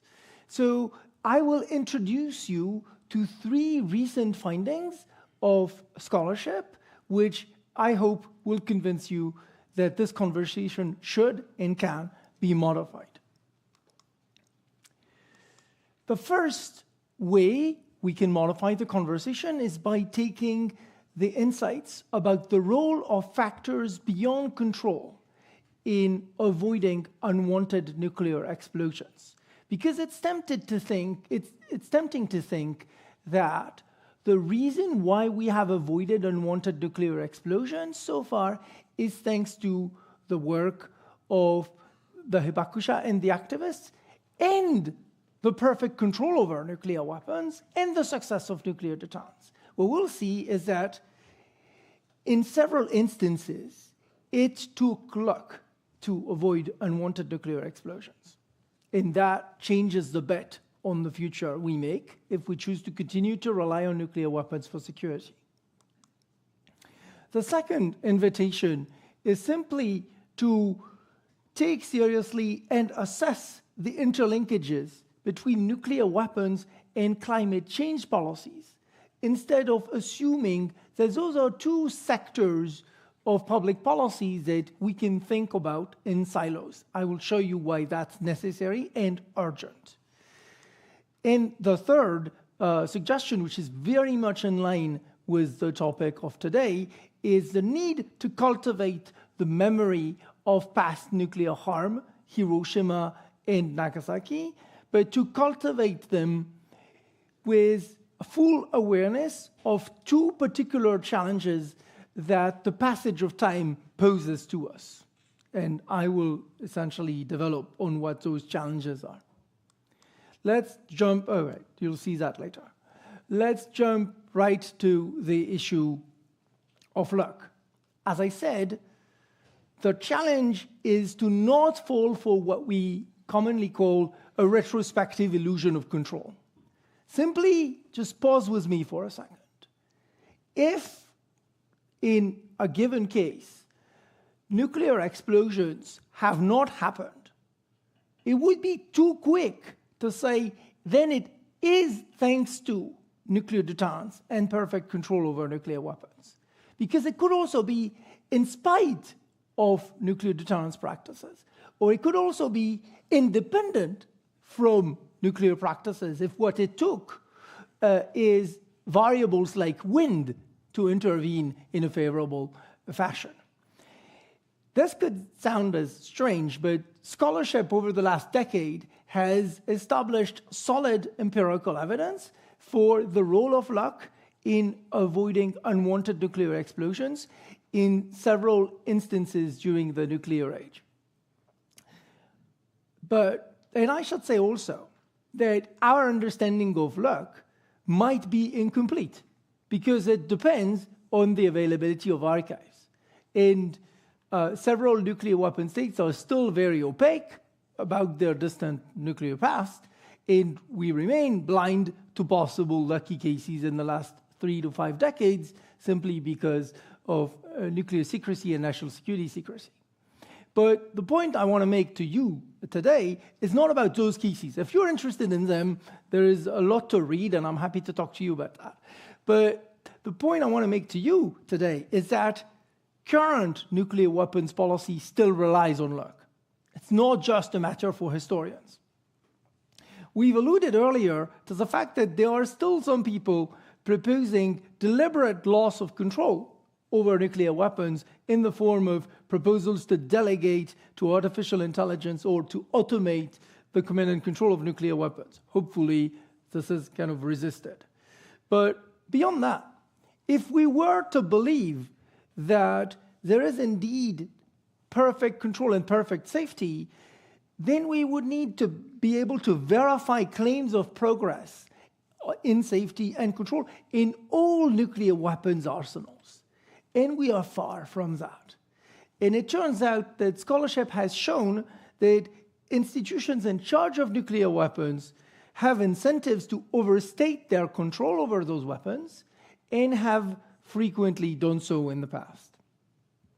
Another reason why we're still betting on luck is that if those institutions in charge of nuclear weapons were to believe their communication campaigns about perfect control and perfect safety, this would lead to complacency on their part. And we've seen this in careless practices of some US ICBM launch officers in recent years.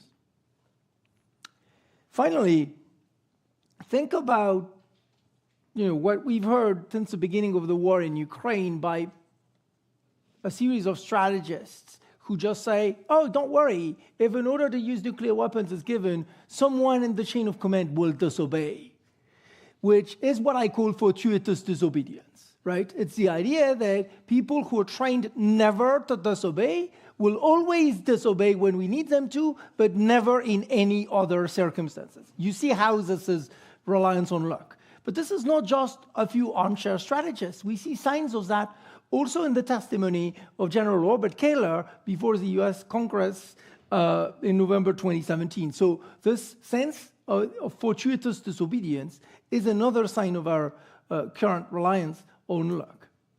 That brings me to my second point, which will be massively shorter, which is simply an invitation to assess the effects of climate change and broader planetary transformations on nuclear weapons, as well as the effects of nuclear weapons policies on climate change and climate change mitigations. Ultimately, this suggestion is only removing a blinder which has recently been identified. Because when one reviews the nuclear weapons policy documents of the 5 permanent members of the UN Security Council, it appears that nuclear weapons and environmental change are rarely mentioned in the same document. When they are usually treated as analogous or parallel phenomena. As a result of this compartmentalized thinking, knowledge production and policy planning is done on the implicit assumption that the two threats will not interact. Yet, direct and indirect interactions are conceivable and indeed likely, and must be taken into account in policy debates and planning. And then we get to the third suggestion I want to make, which speaks to the need to cultivate the memory of Hiroshima and Nagasaki, but to do so in a way that addresses the challenges that scholarship has established relating to the passage of time and the effects of the passage of time on how we connect those events to present and future nuclear vulnerabilities or to present and future possibility of nuclear harm. This is a visualization of the first challenge. As you can see, older generations have a much easier time identifying Hiroshima and Nagasaki as the two bombed cities with atomic weapons during World War II than the younger generations. The second half of that challenge is the flip side of the good news. That is, the younger generations, when they don't know about Hiroshima and Nagasaki, when asked, which event do you think about when you think about nuclear weapons, they have no reference point. So to address that challenge, the challenge that for them, every additional year is an additional year that decreases the relevance of that memory for the present and the future.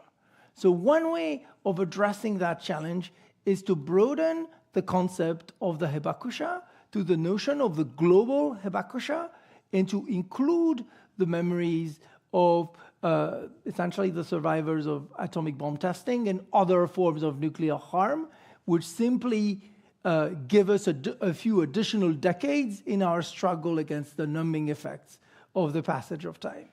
That's our first suggestion. The second one, which directly speaks to Mrs. Wada's testimony, is to elevate the story of Nagasaki much more than we do now. Because another finding, which you see on the graph behind me, is that there is much more remembrance of Hiroshima than there is of Nagasaki. It turns out that across countries and across age ranges, there is at least a 12% difference in the share of respondents to our surveys which remember Hiroshima and or Nagasaki.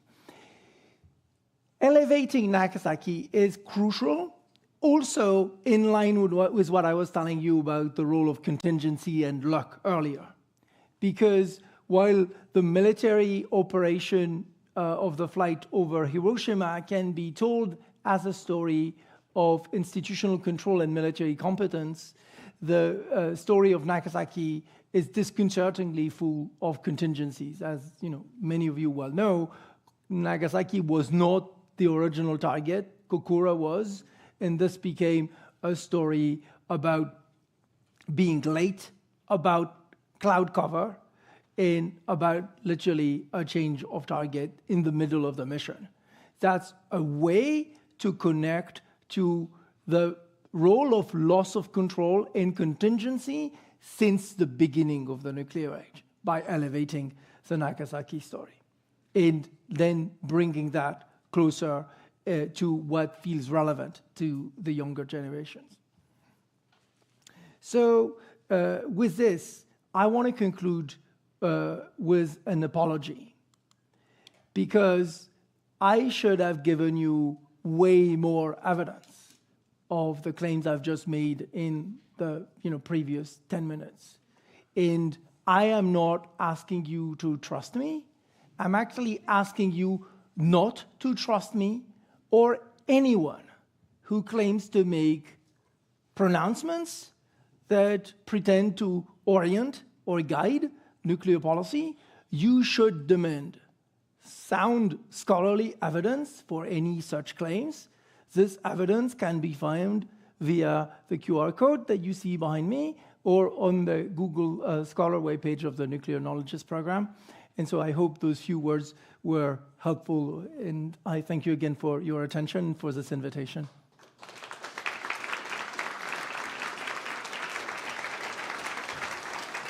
Thank you. Thank you so much, Benoit Pelopidas, for pointing out just the things we're going to talk about for the rest of this conference, namely the need for education, for the sharing of testimonies, and also the combined efforts of the climate activists and anti-nuclear activists, because that's our next topic. In 1982, 1 million people gathered in Central Park in New York in the largest political demonstration in American history. They protested against nuclear weapons and for an end to the Cold War arms race. In September 2019, 6 million people across the world took part in the global climate protests inspired by Greta Thunberg's Fridays for Future campaign. Today, as the world is facing a new arms race and is continuing to see the frightening effects of climate change, these mass movements seem to lack from the streets. Why? And as climate change and nuclear weapons are lurking as two of the biggest threats to human beings right now, how could the two movements join forces and work together to create change? To reflect on these questions, we will be joined by the young Norwegian climate activist Penelope Lea. She actually turns 21 today. Happy birthday, Penelope, and thank you for spending your birthday here with us. She will sit down with two of our previous speakers, Masako Wada from Nihon Hidankyo and Daniel Högsta from ICAN. The conversation will be led by Robert K. Elder. He's the president and CEO of Outrider Foundation. Based in the US, Outrider supports multimedia storytelling about nuclear threats and climate change. Rob is also the author of 30-something books, and he previously served as Chief Digital Officer at the Bulletin of Atomic Scientists. So I know that our panelists are in very good hands. To all of you, please welcome to the stage.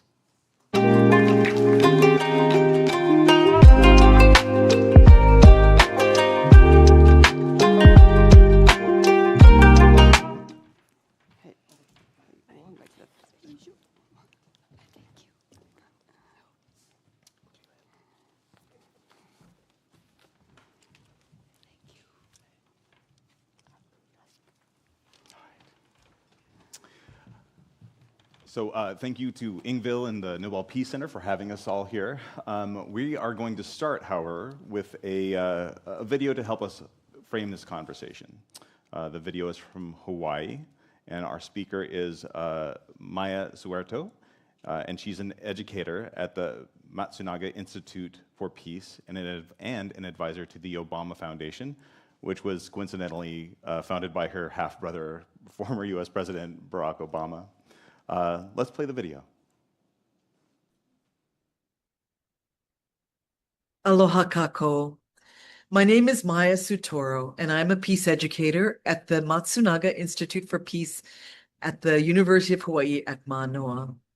Thank you for having me here, even if only through video, to speak briefly about two existential threats that are deeply intertwined: nuclear weapons and climate change.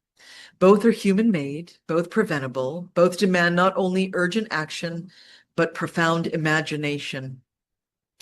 Nuclear weapons and climate change obviously operate on different timelines. One threatens instant annihilation, the other gradual collapse, moving more slowly, but no less violently. But both rely on systems of violence and disregard for future generations. They reflect systems that prioritize dominance over dignity, extraction over reciprocity. They share a root in disconnection from one another, from our ecosystems, from the sacredness of life. And so now they both demand we choose life and justice over fear and control. They ask that we find a way through that is collective. Our mother was a weaver, and I do have great hope that climate activists, peace builders, anti-nuclear organizers, indigenous protectors, economists, entrepreneurs, and others can now come together, not just to exchange ideas, but to strategize and to practically imagine movements that no longer compete for attention or resources, but braid strengths into a single strong tapestry. You here today are inspiring us to learn from one another. The climate movement has tapped into the energy of youth, creativity, and global digital organizing. The nuclear disarmament community brings moral clarity, historical witness, and intergenerational memory, especially through the courage of Hibakusha and other survivors around the world. So now there's real possibility for shared movement building.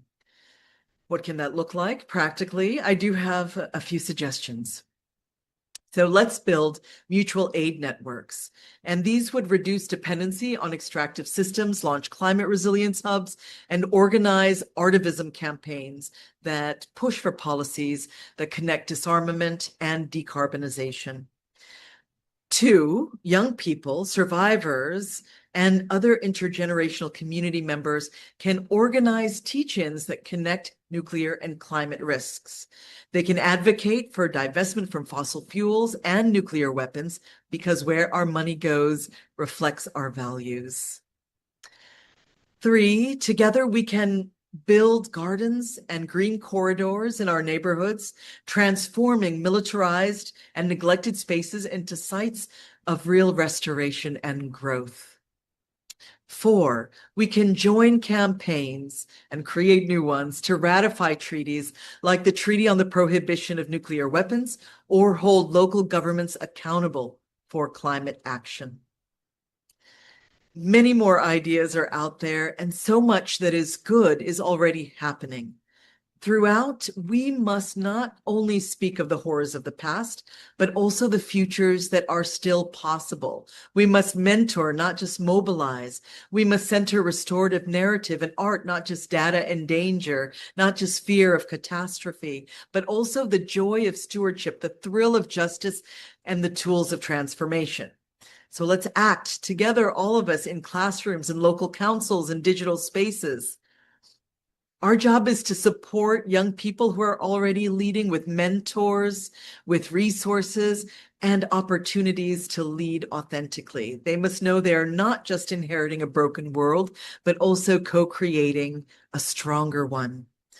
And resilience is not just about survival. It is also about imagination and innovation and a sense of real positive peace building. I will end, therefore, by offering this question to all of you before handing things over to our thoughtful moderator, Robert K. Elder. As we all continue to think about how to co-create, what would it look like for your organization, your community, and you to do just one new thing today to contribute a single thread to a braided movement, one that is rooted in memory, but also fueled by hope and led by the many, not the few. I look forward to seeing that. Mahalo for all that you are and do. So thank you, Maya. That's great. So in our pre-meetings, I warned you, like, I want recommendations, I want action, but let's just start about present-day action. So I am wondering, and we'll start with Masako-san, but for each of you, what are your organizations doing to pressure governments and to inspire people? Oh, I'm not an expert on environmental issues, like many of you here. So, but please allow me to speak today as a Hibakusha, survivors of the AA bomb. Last year, I attended a gathering of people involved in the environment movement, such as 350 organization. And one of the speakers was a child care worker responsible for 2-year-olds as a nursery. And she shared something that struck me deeply. And because these children were born during the COVID-19, pandemic. They had never once chance played outside in their lives. But now with increasingly extreme summer heat, not just in Japan, but all around the world, climate change. Children, including those, are once again being deprived of the freedom to play outside, outdoors. So when I was a child, I don't recall that the temperature ever reached 30 degrees Celsius. Even about 30 years ago, such heat was rare enough that we would express surprise when it happens. It's really hot today, we say. When the atomic bomb were dropped on Hiroshima and Nagasaki, I cannot give you the exact figures on how those events affected global temperature afterwards. But I don't know that the surface temperature at ground zero reached as estimated 3,000 degrees, from 3,000 degrees to 4,000 degrees Celsius. We humans must never allow ourselves to destroy the history and the civilization we had built with our own hands. That must never be permitted. We must not turn our Mother Earth and all the living beings upon it into an atomic field again, so that everything is connected. Mm-hmm. Everything connected. If we allow to use the third nuclear weapon, so everything will be destroyed. To say the truth, our organization is not working with the climate issue directly, but as a result of the use of the atomic bombing, we know what happened to the world on this earth would be affected seriously. So that's it. That's great. That's great. Thank you so much.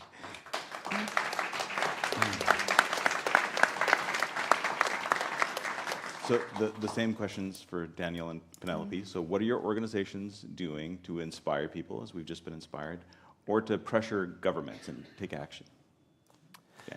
Yeah, I mean, that's the whole thing, is that the problem of nuclear weapons, I think, for many people is still quite abstract, unfortunately.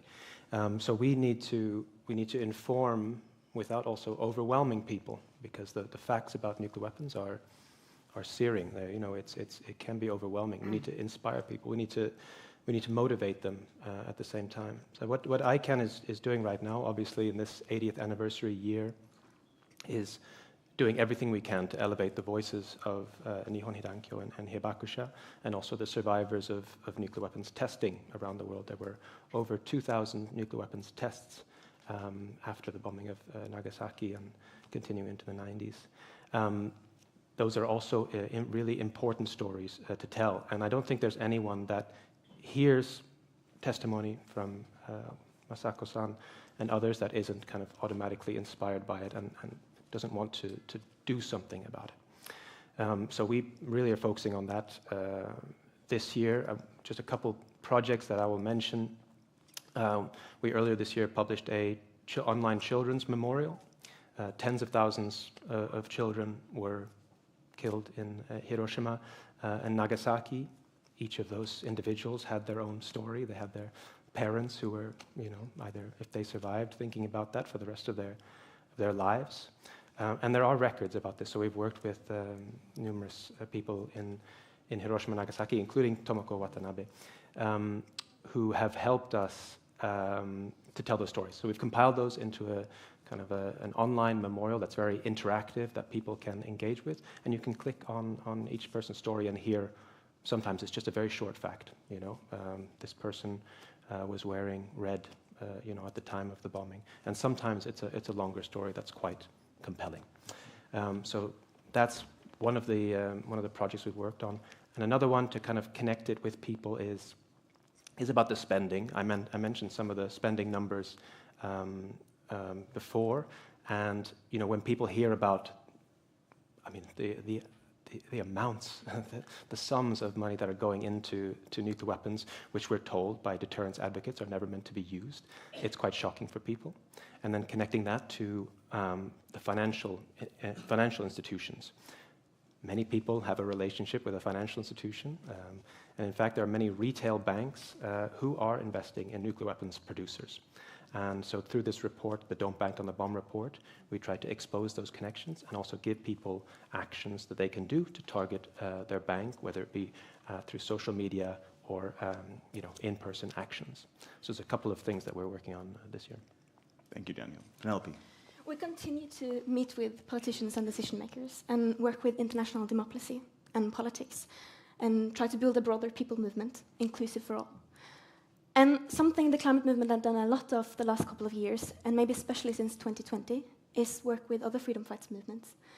The young climate movement is a broad network that collaborates and listens to each other and help each other out in their respective struggles and fights that come up in different countries.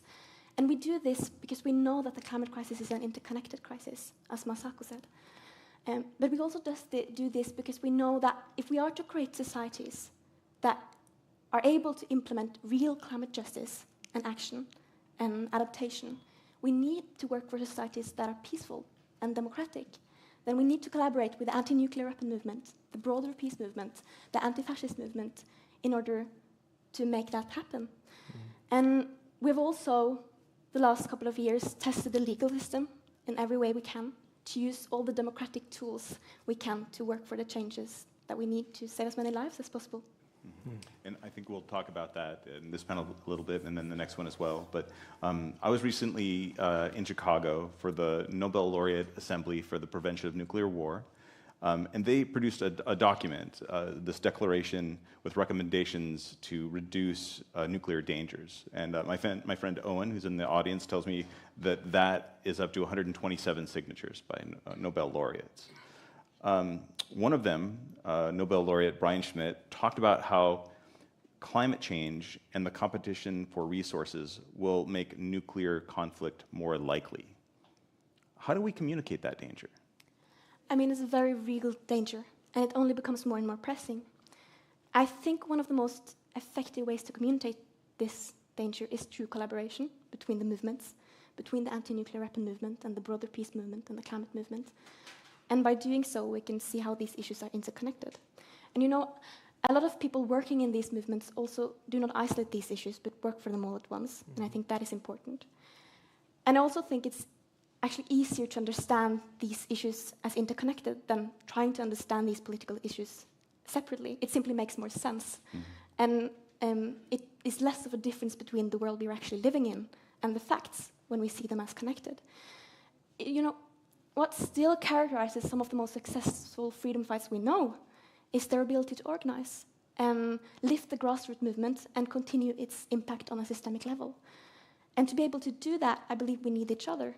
And strong, well-established movements like the anti-nuclear weapon movement and the climate movement has knowledge of people power that is extraordinary. And if we are able to further strengthen each other by, for instance, see the connection between our fights and the reason for fighting, I believe we might be able to execute even more real and meaningful change together. I want to talk tactics, and we can start with Daniel. What works and what doesn't? When you're trying to mobilize people, when you're trying to influence governments, what works, what doesn't? So I think it's really important. I mean, one thing we're really focused on is knowing the audience that we're talking to. You know, we don't talk to diplomats in the same way as we talk to the general public. So we have. They don't follow your TikTok? They don't. No. They don't. Okay. Actually, they do. They're very sensitive to that. So that actually would work. But they need to be, you know, addressed in different ways, because we need, you know, we need different things from diplomats than what we want to motivate people to do. I think if you look at, I mean, many of you, you know, probably looked at YouTube or have, you know, Googled nuclear weapons perhaps, and a YouTube video comes up. There are countless of videos on YouTube, you know, depicting in terms, you know, extraordinary terms what nuclear weapons can do. And unfortunately, what many of these videos do, and many of them are kind of animated, I should say, many of them are done quite well. The ICRC has done one. But the others, it becomes this kind of, you know, spectacle, disaster spectacle, and people are just watching it to kind of satisfy some, you know, urge to see something crazy and you know, something wild, something unimaginable. Nuclear weapons are very imaginable, and there's lots of ways of communicating it in more real ways. And I think it comes to putting the human stories first. You know, like I said before, the people who recognize the human cost and who have experienced it are the most effective advocates, and there's the ones who actually, you know, don't just inspire clicks, but they inspire people to want to do something about it. So that's why we're so focused on promoting human stories. I just want to add one thing as well, is that you mentioned as well, a lot of the communities are working on both these issues at the same time because they've experienced the harms from both of these things. So a lot of the leaders in the climate movement, there's a plastics treaty going on right now in Geneva. The affected communities there from Pacific Islands who have also suffered from nuclear weapons testing as well. They managed to connect those issues very well, and it's a very powerful message from them. And I want you to expound, please, anybody on the panel, but Penelope, but what is the something? Do something. What are the tactics that work? What doesn't? I mean, one of the most beautiful things that are actually so many tactics that works when it comes to activism and working for human rights and for peace. I think we need to remember, though, that the conditions for activism is completely different in different regimes. And I will point to 3 things today that, in my experience, work. First, you need to find a method of activism that gives power to the powerless, or kind of more accurately shows the power the seemingly powerless already have. You know, in 2018 and 2019, with the school strikes movement, it became a way for young people and children who didn't have the right to vote yet and hadn't finished higher education to use their voices. And by striking, we created a kind of union movement that became really important. Another thing is collaboration. Collaboration almost always works, and organizations almost always works. You know, organizations are really important in order to make more people feel included in the movement, which is critical. And collaboration between different organizations is also crucial in order to create a stronger movement and highlight different perspectives of the same cause. But organizations are also important to have people who can actually go in and mediate politically. I believe every movement needs people that are able to negotiate politically at the highest levels. And then 3, storytelling, and this has been touched upon before by Daniel. And for me, activism is about storytelling. And storytelling can be done in so many different ways. Actually, I believe it's best done if it's done in different ways. It's about seeing how the political is personal, and that what happens in society affects us all, and that what is decided politically has consequences for our lives. And I mean, the way Masako testifies for what happened the 6th of August 1945 and fights for a cause, it's so powerful, and it's a great example of how this can be done, I believe. And then, I mean, at one more point, and it's not something you can do alone, but it's nonetheless really important: funding. Because if we are to have more people working for human rights, against nuclear weapons, for peace, for climate justice, we need funding. It's almost as if you have anticipated my next question, which is, what are the obstacles between these 2 camps working together? I cannot think of any significant obstacles, not more than we can chew off, at least. Yeah. I mean, I would just say, I mean, you mentioned about the resources. That's a really vital thing for organizations. All of us working in civil society in some way or another need to support the work that we're doing. And I think one certainly one challenge that we have encountered as we're thinking about, working on this topic is, it's funding applications that kind of include both topics, because sometimes the funders aren't interested in those kinds of linkages or are not interested in kind of experimenting in that kind of way. So that's a very clear obstacle to it. Another one is just the capacity. You mentioned that the challenges of working in activism today, we're all kind of flat out working extremely hard, you more than anyone. Experimenting and trying new messaging, it's something that requires more time and more thinking. We definitely should do it. There's no reason not to, but that's certainly an obstacle. Mm-hmm. We had big nuclear weapons protests, again, the Frydnes movement in the 80s in Central Park, a few years ago with climate change. But as Ingvild was sort of alluding to, we don't see people in the streets for this sort of thing. So my question is, how do we do that? Or is that an older tactic? Is there something that has replaced it? So give us some thoughts and guidance. I would say that, first of all, activism takes many different forms, right? And I think there are many, perhaps, additional forms of activism that people use today, including online activism, that were not present in the past.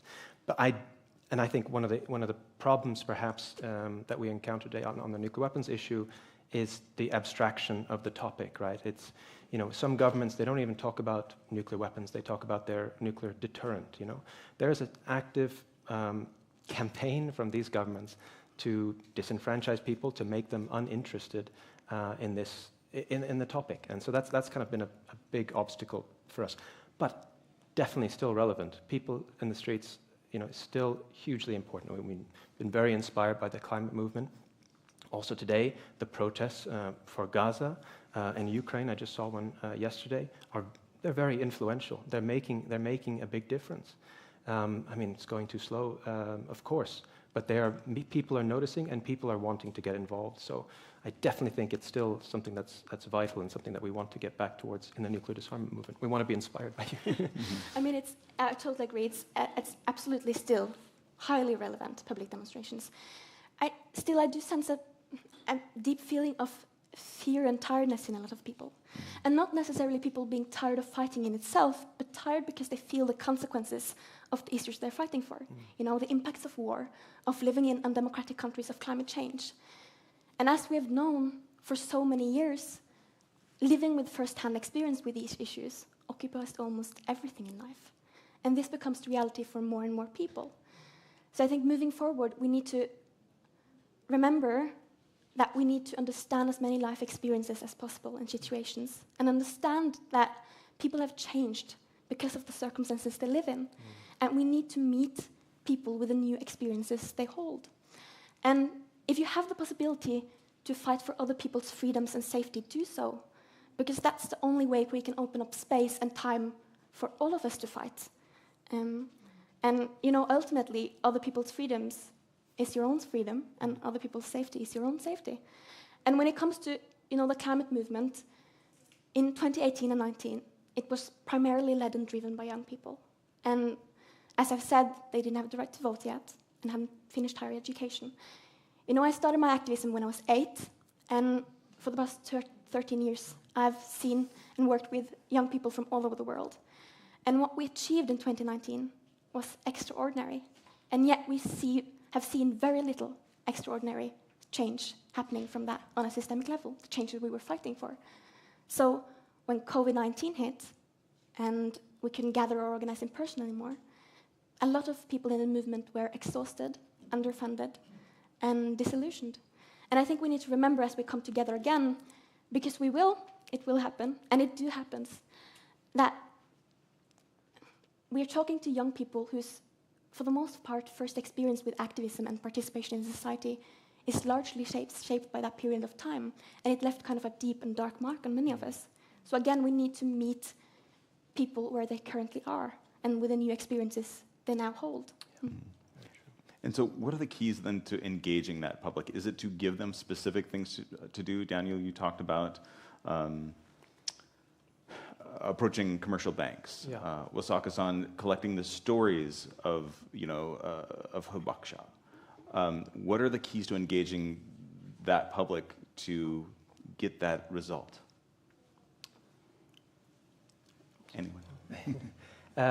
Yeah, you need to give people something to do. I mean, one thing that ICAN is all about is trying to connect people at a local level to this treaty on the prohibition of nuclear weapons. It was negotiated in the UN. Most people don't think about the UN, every day, or perhaps at all. They should.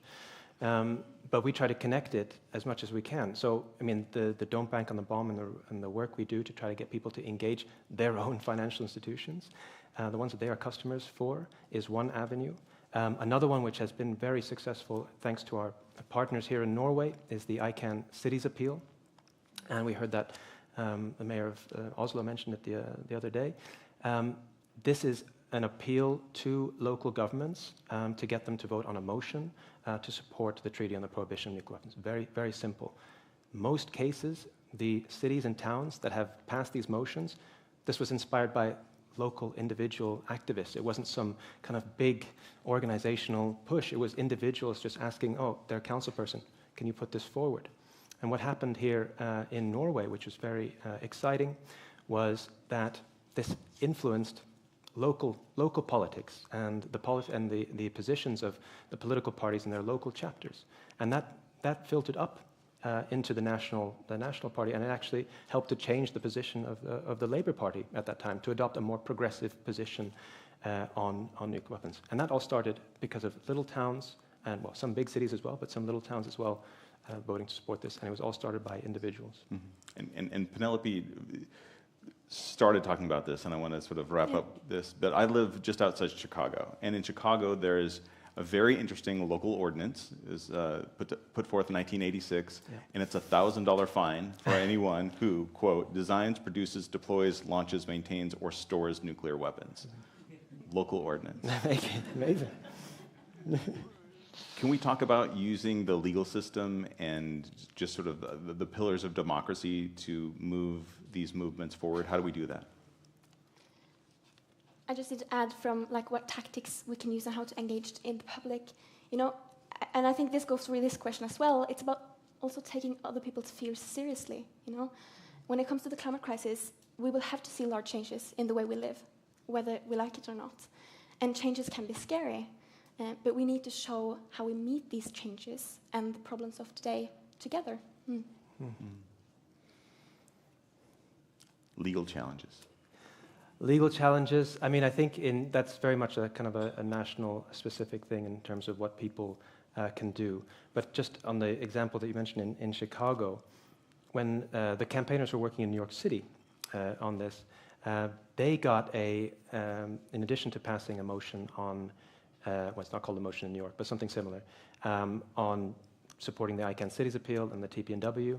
They also set up a new commission, a kind of a commission in New York City to review the investments of the public pension fund, or the equivalent term in the US, to examine what they're doing. And that, of course, will take legal, it will have legal consequences later on.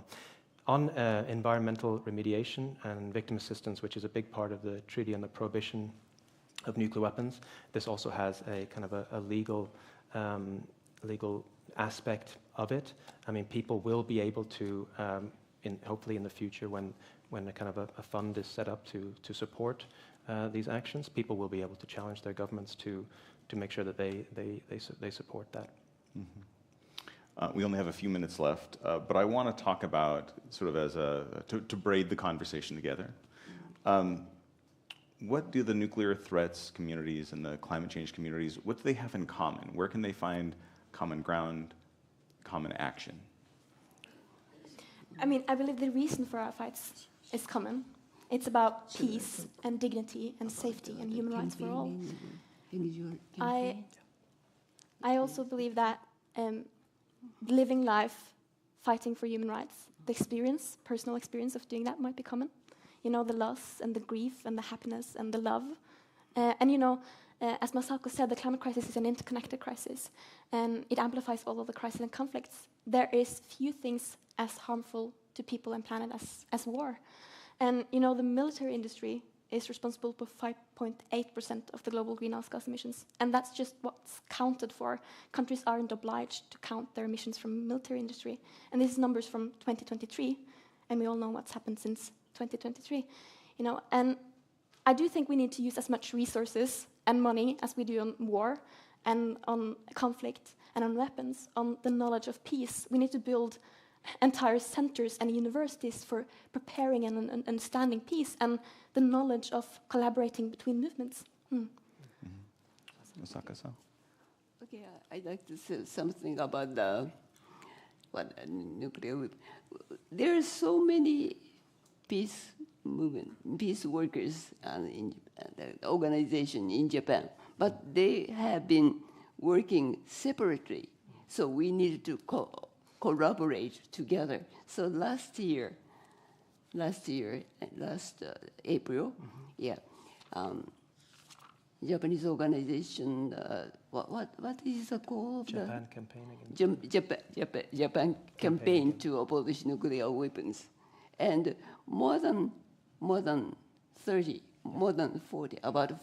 organizations got together to establish the coalition, I suppose. Yeah. Okay, just anyway. so the peace vote and ICAN was including. Yeah. So the Tanaka-san is the co-chair of our organization. Is the one of the top, and I'm the vice president. So I forgot that. Yeah, I have been working for that. So many organizations got together to. Our first purpose is to our government to ratify the TPNW, but in that step, we have many steps year by year.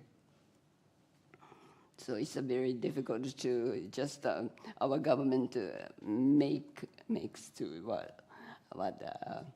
to just attend the observer.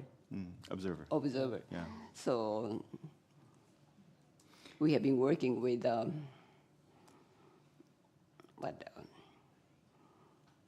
we have every year, twice or three times we have been persuading and demanding the government to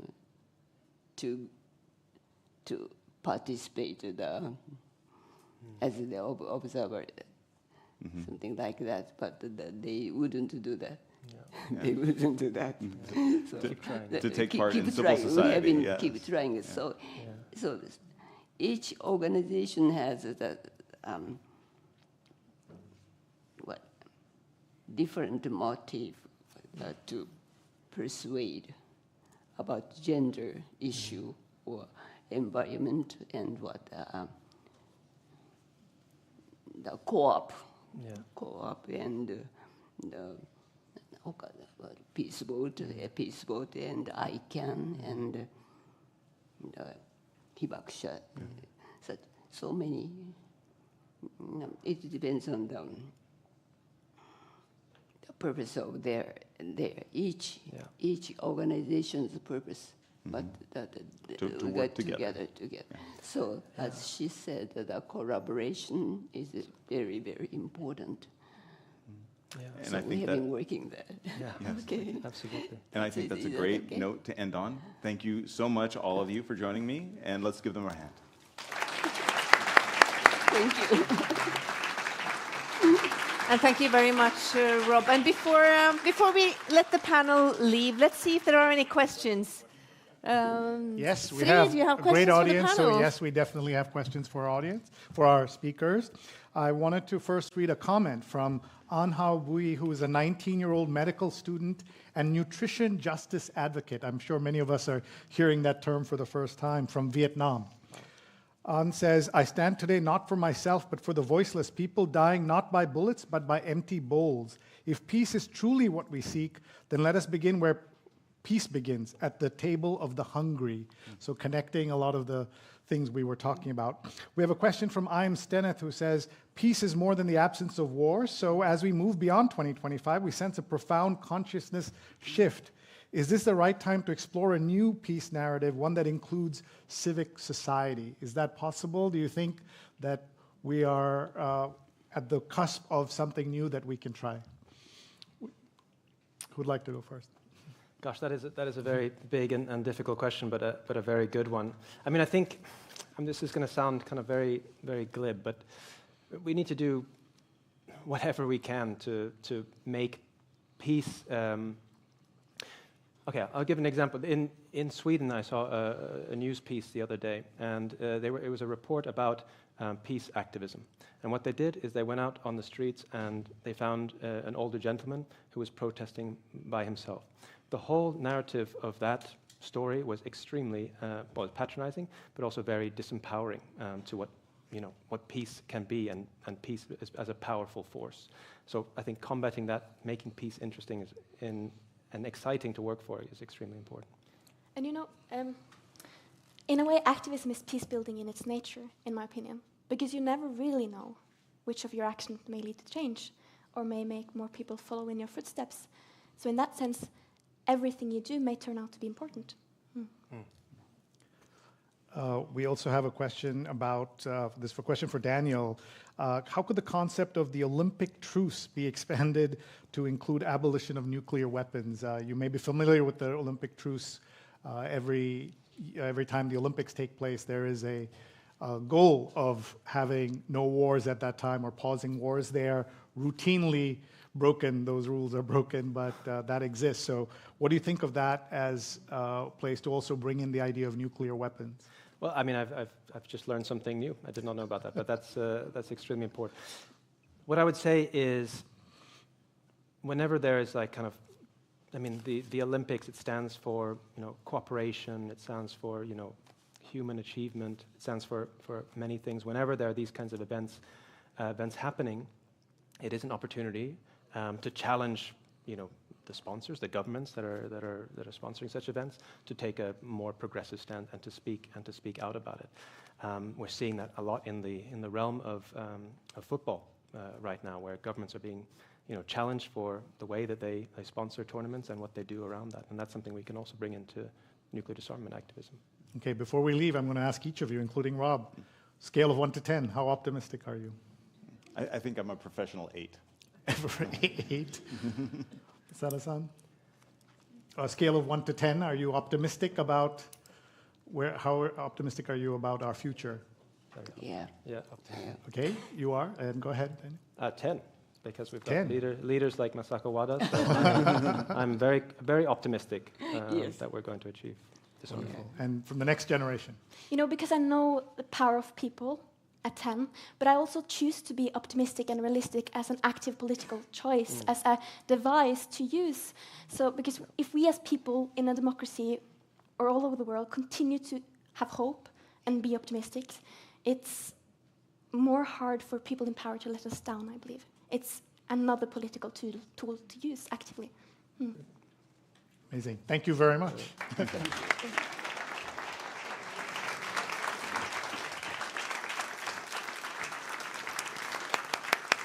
Thank you, Rob. Thank you, Masako Wada, Daniel Högsta, Penelope Lea. Thank you so much.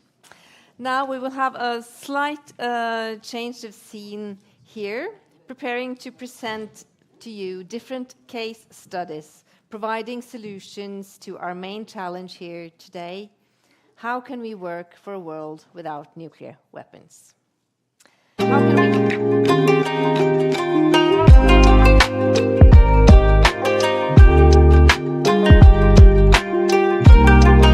So in this session, we shall hear from 4 different speakers who will present 4 different cases on how to work on this cause. And after each speaker, our panel of experts will ask questions and comment. So I want you to welcome now our panel. They are Raymond Johansen, the Secretary General of the Norwegian People's Aid, Miranda Åland from No to Nuclear Weapons Oslo, and the moderator from our last panel, Robert K. Elder, who is sitting on stage. So I ask the other two to join him. I think it's better if you use the 3 chairs over there.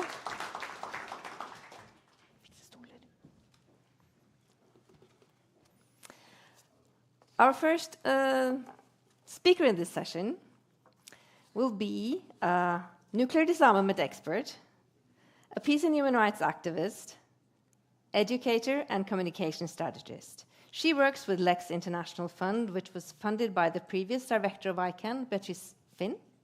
And many of you have met her on Instagram, where she's tirelessly advocating for nuclear disarmament. I want you all to give a warm welcome to Emma Pike.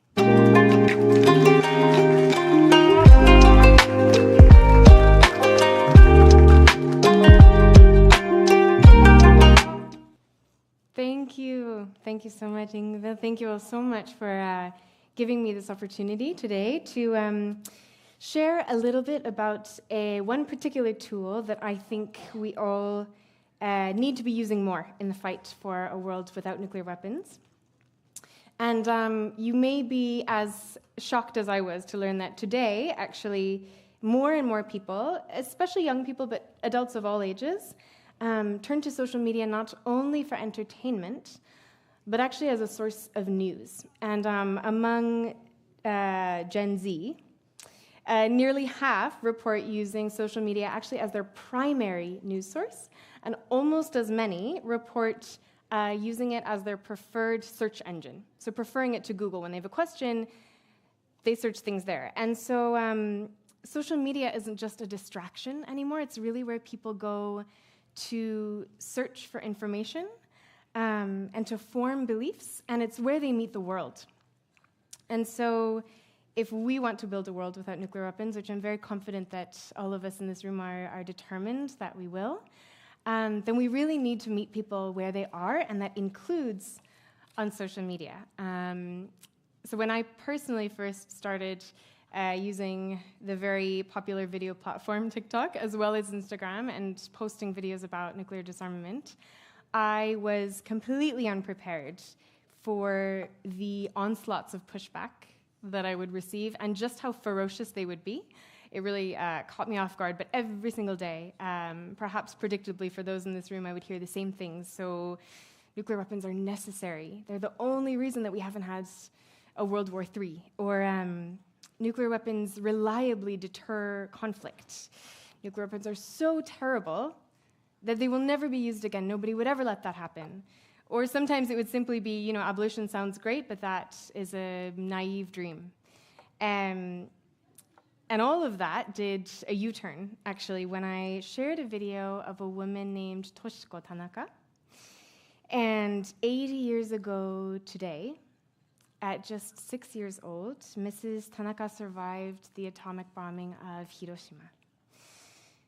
And in this video that I shared of her with immense courage and dignity, she shared what happened to her, what she felt, what she saw, what she smelled, and what she heard, and what happened to those around her. And immediately, this one particular video went viral, and it was viewed millions and millions of times, and suddenly, for the first time, all of those voices, those very, very loud voices that were defending nuclear weapons, fell silent. I saw almost none.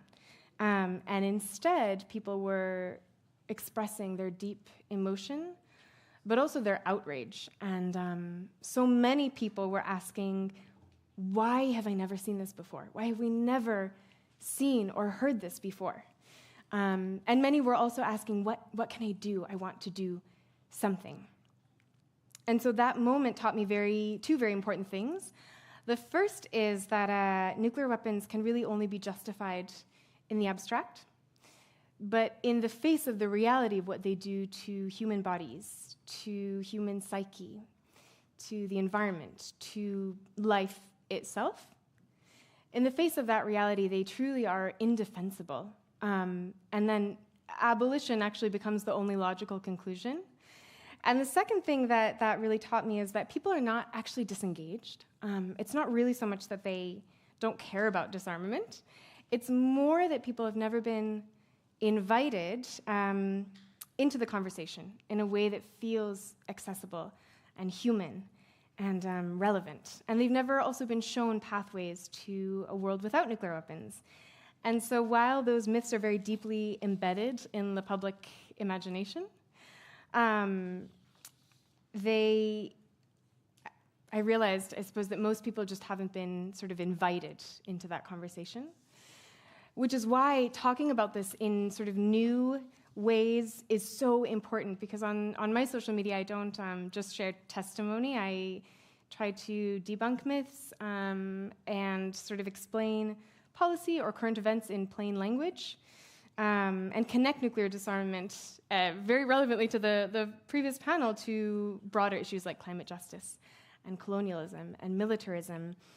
And over time, I've found myself become a very trusted voice for thousands of people who we might not have reached otherwise, who are like not part of this conversation already, but we really need more people who are doing this because what we talk about and how we talk about it and where, and also who we talk with, really shapes the world that we live in.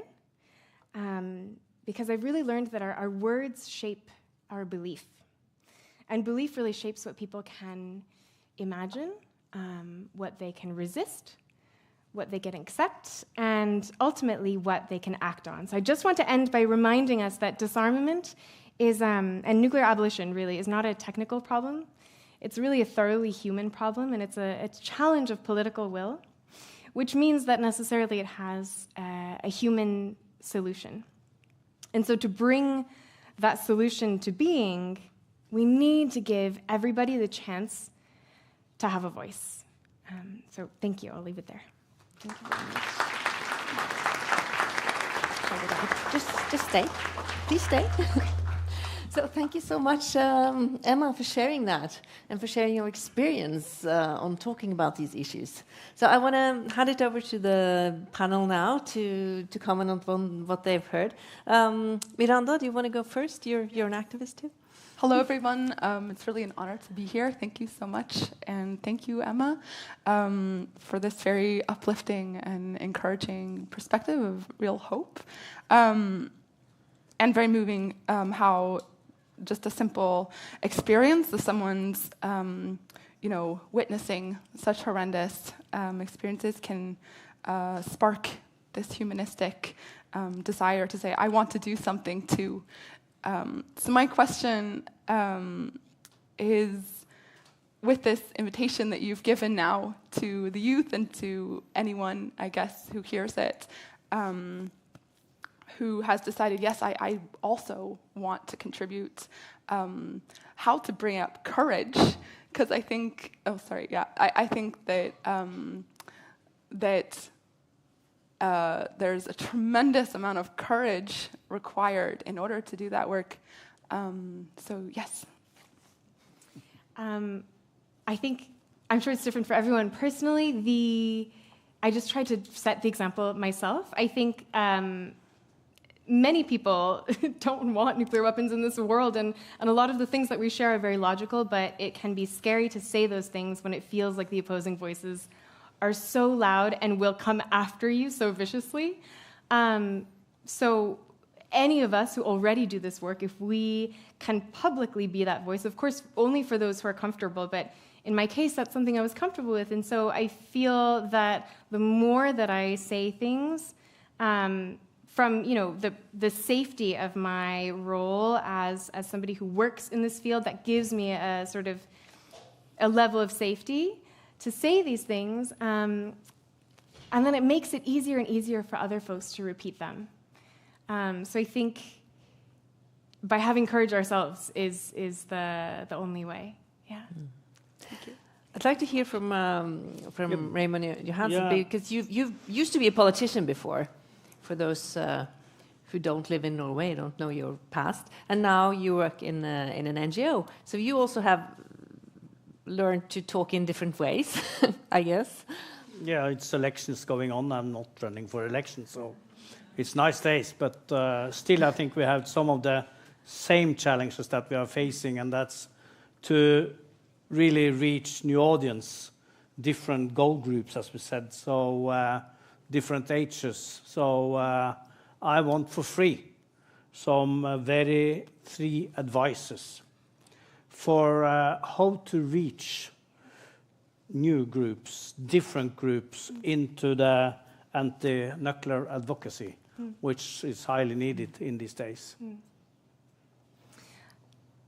Let me think. What advice would I give myself? I think one thing that is so effective is a lot of times the language that we use to talk about these topics is overcomplicated.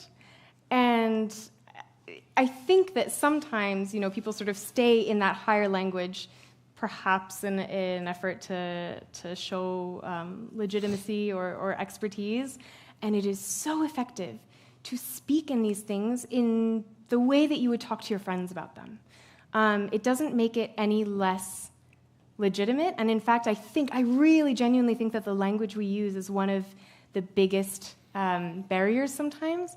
And so to speak about these things in plain language, and then also one thing I've learned over the years is to try and show my own challenges. There are times when I hold maybe conflicting beliefs within myself, or when there's something in my work or some concept in having to do with nuclear disarmament that I haven't figured out how to communicate directly yet, and being very honest about sharing those challenges as well is something I have found is very useful, because it gives people permission to realize that it's normal to face those challenges, and that perhaps we in this room or on this stage are not the ones that have all the answers all the time, and that's not a prerequisite for doing something about it.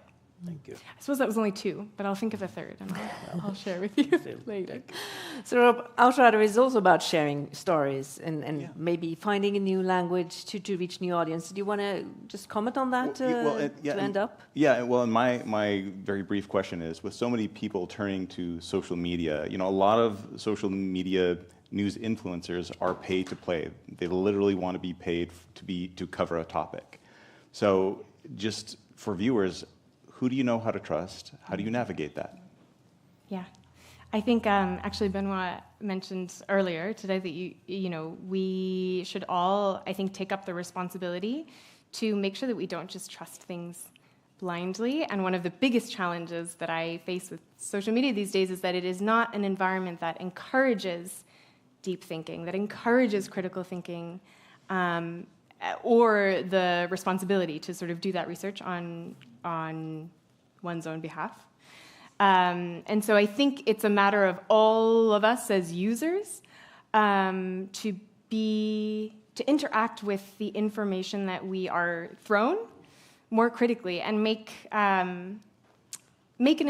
wise decision for ourselves who to trust. I don't hope or expect anyone to just trust me off the bat, which is why I work hard to share the reasons why the things that I'm sharing are legitimate. But I think that it's all of our responsibility to be to engage more critically with the world around us, and also become more comfortable to be in gray spaces rather than just a pure black and white.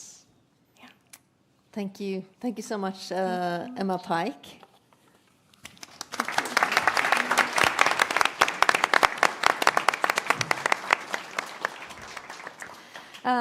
Now we shall move from social media to the courtroom, because not just the use of nuclear weapons, but also the production of them can have serious consequences for human lives.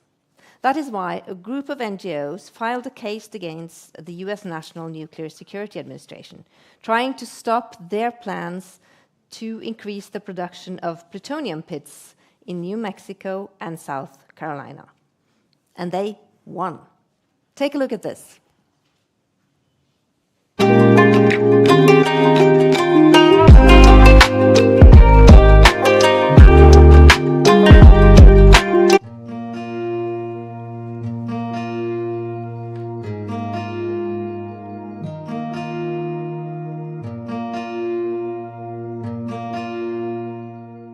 The Los Alamos National Laboratory, also known as LANL, is where nuclear weapons production first began. Over 80 years later, LANL is still producing plutonium pits and is aggressively expanding their production. Plutonium pits are the radioactive fissile cores of nuclear bombs. In 2018, the Trump administration decided to produce at least 80 pits per year by 2030, including 30 or more at LANL and 50 or more at the Savannah River site in South Carolina. The first problem is that the United States doesn't truly need new plutonium pits. Scientific studies have so far proven that pits age very slowly, and the US already has thousands of pits in reserve in storage at the Pantex plant in Texas. Second, no pit production is to maintain the existing nuclear weapons stockpile. Instead, all future pit production is for new design warheads, the first since the end of the Cold War. These new nuclear weapons could prompt the US to resume nuclear weapons testing. The plutonium pit production and new missile programs planned by the US government are far-reaching and affect many locations throughout the country. In Livermore, California, the Lawrence Livermore National Laboratory is the lead lab for the development of the W-87-1 warhead, which will sit on top of the planned 450 new Sentinel intercontinental ballistic missiles, which are destined for silos across 5 US states. With a total cost upwards of $336 billion, Livermore's newly designed warhead includes a newly designed plutonium pit. And these pits will take up the first 10 years of plutonium pit production at Los Alamos National Lab's plutonium facility. Livermore is heavily involved in supporting the pit production plant and is planning to enhance its plutonium utilization, which means increased plutonium experimentation and plutonium throughput in order to facilitate new plutonium pit production. In addition to LANL, the Savannah River site in South Carolina was also proposed for pit production. Known as SRS, it produced tritium and plutonium for use in nuclear weapons during the Cold War. It is now one of the most contaminated sites in the U.S. It's a designated Superfund site, and it had 37 million gallons of radioactive waste to be cleaned up. It poisoned the earth, it poisoned the water in that area, and now they propose to produce plutonium pits there too. This is a mission that SRS has never performed in its history. In the summer of 2021, on behalf of Nuclear Watch New Mexico, SRS Watch, Tri-Valley Cares, and the Gullah Geechee Sea Island Coalition, the South Carolina Environmental Law Project sued the Department of Energy and the National Nuclear Security Administration for violating the National Environmental Policy Act, otherwise known as NEPA.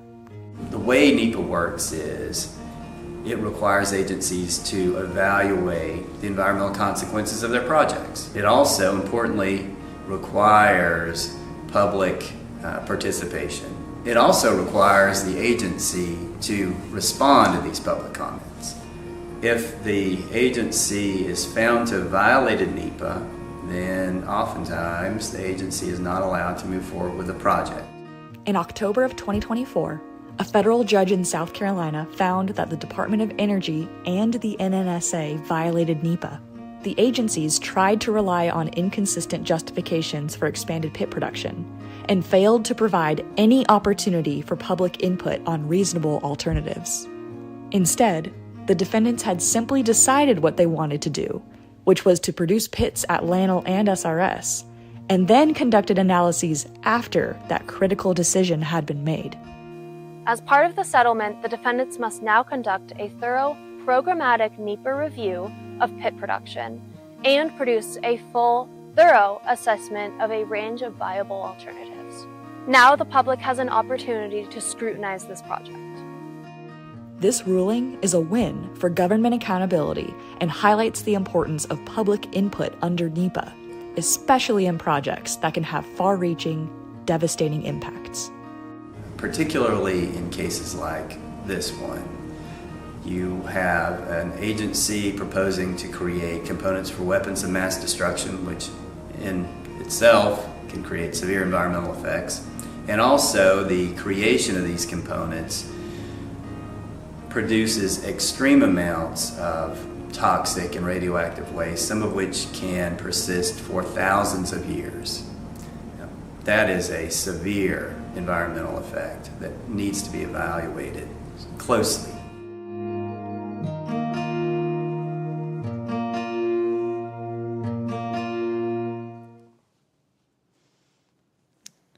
So, thank you to the South Carolina Environmental Law Project, Gullah Geechee Sea Island Coalition, the Nuclear Watch New Mexico, Savannah River Site Watch, and Tri-Valley Cares.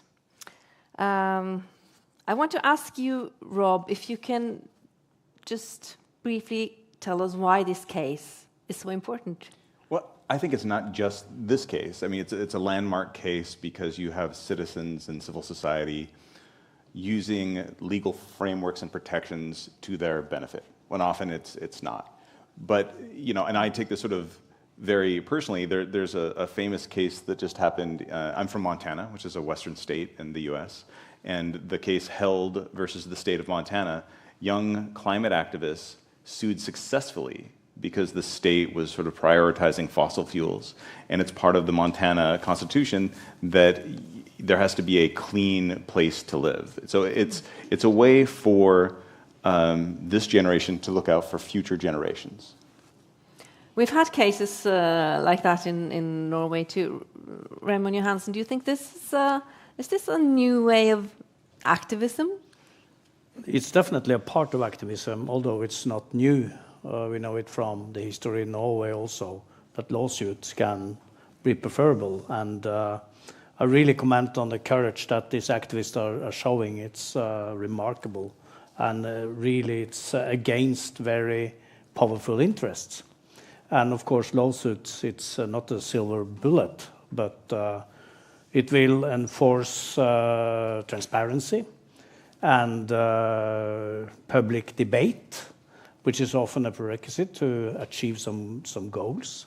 So I think this can be really a very important tool, but not alone. It's many other tools, but lawsuit, it's definitely can be very effective, although it's troublesome and you require often a lot of resources, often money as well. So, but it's also important, and here is, we need successful stories these days, and this is a success story.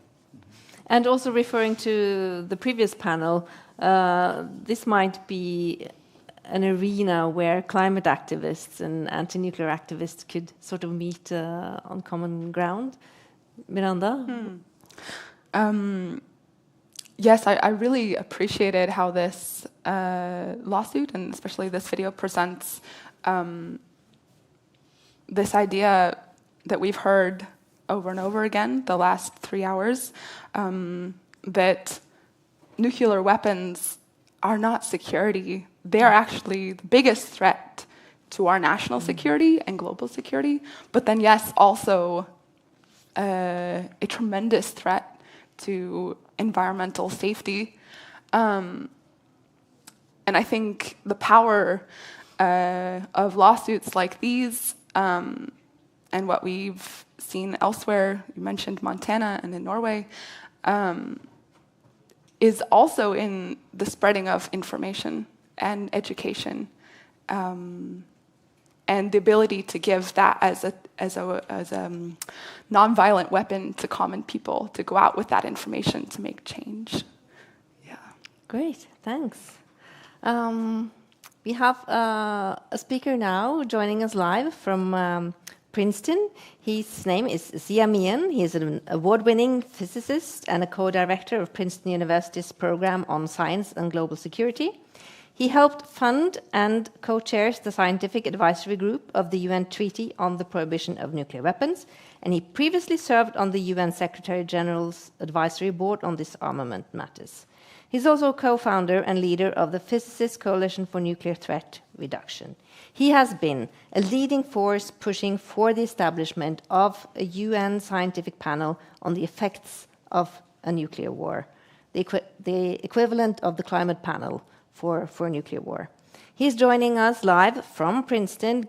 Good morning. It's morning where you are, Siad. Thank you for being with us. Thank you. for allowing me to participate in today's event.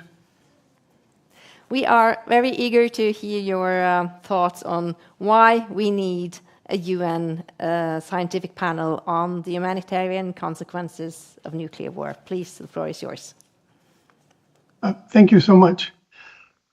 We are all marking the 80th anniversary of the nuclear weapons age and commemorating many of the events and the suffering that nuclear weapons brought into the world, beginning with World War II. But one of the things that is missing from the commemorations is that along with the first building of a nuclear weapon, the first testing of a nuclear weapon, which harmed people, both the scientists who built the weapons, as well as the people of New Mexico and nearby areas affected by fallout from the nuclear test that the United States did, and then the atomic bombings of Hiroshima and Nagasaki. It's also the 80th anniversary of an effort by scientists to warn governments of the dangers of the nuclear age. In June of 1945, before the very first weapon had actually been assembled, before the first test, there was a report, a secret report written by a group of scientists in the American Manhattan Project who were helping to build the bomb to the government, warning of what nuclear weapons would mean for the future. And this statement could have been written by any of us today. It said that nuclear weapons are an indiscriminate method for wholesale destruction of civilian life, that these weapons will be a grave danger for the future of all nations.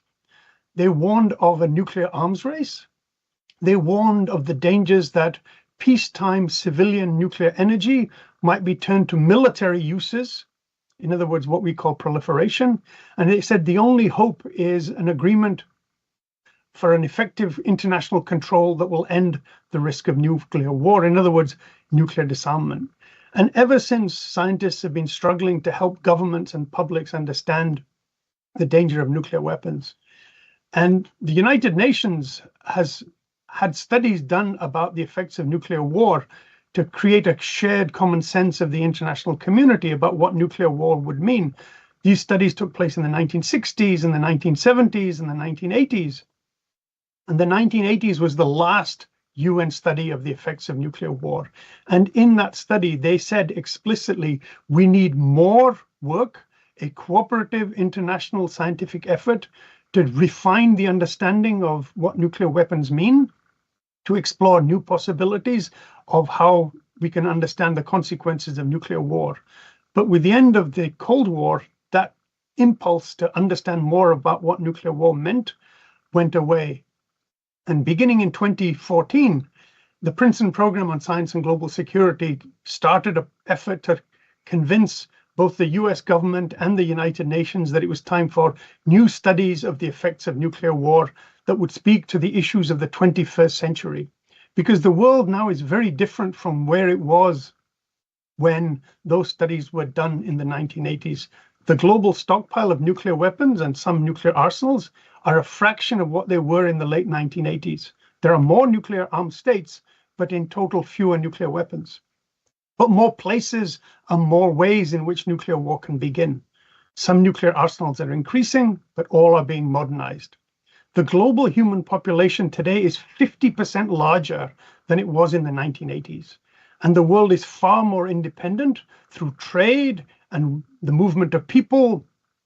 And we all understand about how economic crises have tied us all together, as has COVID and climate change and mass migration. So humanity and nature and our understanding of the world is much different from what it was in the 1980s. And we are much closer to planetary boundaries where our civilization and our environment are pushing at the edges of sustainability, even without nuclear war. And nuclear war may tip the whole planet, people and nature into new levels of interaction that we cannot even begin to imagine. So it's clear to many scientists that we need this kind of study. So in 2020, the US Congress agreed to launch a new national study of the effects of nuclear war. And in 2024, the General Assembly of the United Nations supported a resolution sponsored by Ireland and New Zealand and a group of other countries mostly from the Treaty on the Prohibition of Nuclear Weapons, calling for this study. And so that study has now been stood up. There is an international panel that is going to begin work this year to study the effects of nuclear war. And by the end of next year, we should hopefully begin to see the first results of that study explaining to everyone just what nuclear war in the 21st century will actually mean for people and planet, so that we have a shared global common understanding of what we're talking about when we talk about nuclear weapons and nuclear risks, so that we can begin the collective process for ending the nuclear danger once and for all for everybody. Thank you so much, Siamian.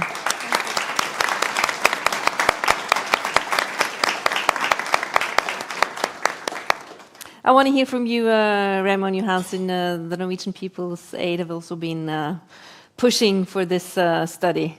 What do you think it can mean? First, I'm happy to see an American scientist in Princeton these days, and I see books behind him in these days talking about such an important issue and delicate issue. So thank you very much, and it's extremely important, this UN panel, to talk about all the consequences. And NPA, we have pushed hard for this. I think it's important to show all the consequences. And no, I'm also happy to see learn that Norway, it's also one of the supporters, and it's been pushed by some other parties also in the parliament. And that's important because it was a number of UN countries that voted against establishment of this UN panel. So I'm happy for this support, and I hope that definitely this paved the way also for other politicians to be brave in these crucial issues these days. And no, we need it on the top of the political agenda these days, after what we learned also about rhetoric coming out from Moscow, and to some extent also from Washington lately. So it's important to talk about the consequences, and this is important. So thank you very much. And thank you for pushing that through, Siamian. I want to hand it over to you, Miranda. What are your hopes for the panel, and what it can mean in the future? Yes. I'm the not expert on the expert of panels. And so to hear from truly an expert and leader for coalition of scientists to work for this is so encouraging. I'm so thankful. Thank you. And on a related but a slightly different note, it is my belief that that nuclear weapons are, in fact, one could say, a symptom of a way of looking at the world that says it is okay to annihilate another being for one's own aim. And I believe that the consequences, therefore, of nuclear disarmament can also send ripple effects towards the strengthening of a society that is, in fact, based on respect for the dignity of life.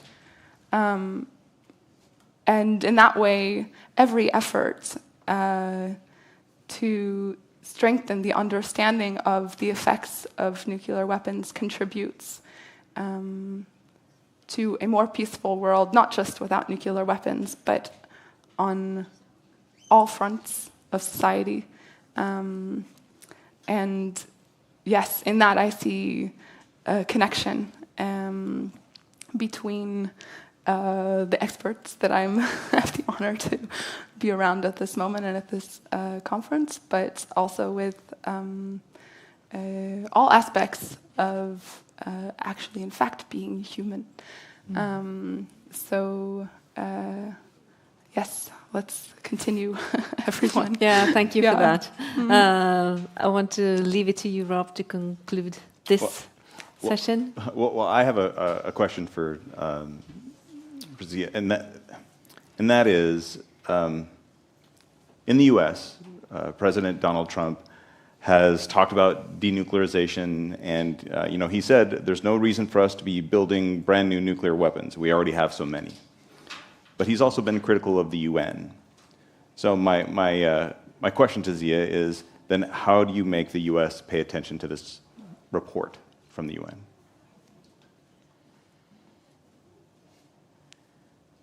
Did you hear the question, Zia Mian?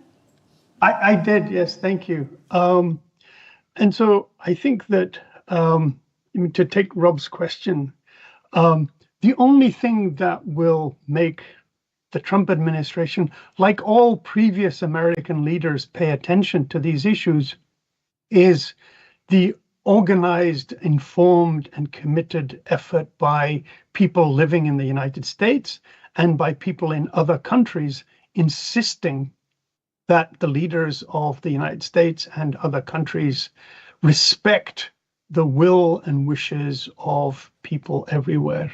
Ronald Reagan also wanted disarmament, but he also wanted to build 10,000 more nuclear weapons, and he was not very sympathetic to the United Nations either.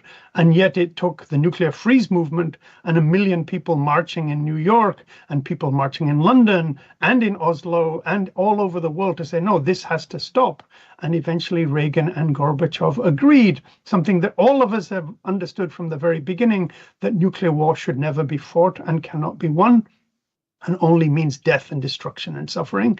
And they eventually agreed. And I think that realization stands today also, that it will take people taking action to make the Donald Trumps and the Vladimir Putins and the Xi Jinpings and the leader of all 9 nuclear-armed states and their allies who shelter under nuclear umbrellas in NATO and elsewhere, that the nuclear age must end. The people must act. And that's how leaders will respond. Thank you, Zia Mian. Thank you so much for joining us.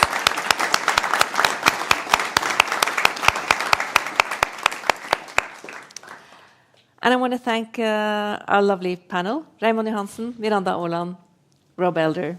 Thank you so much. Thank you. Thank you.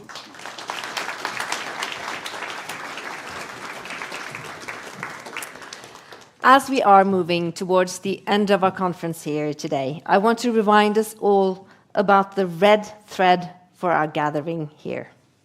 The stories of Masako Wada and the other Hibakusha that teach us why nuclear weapons must never be used again.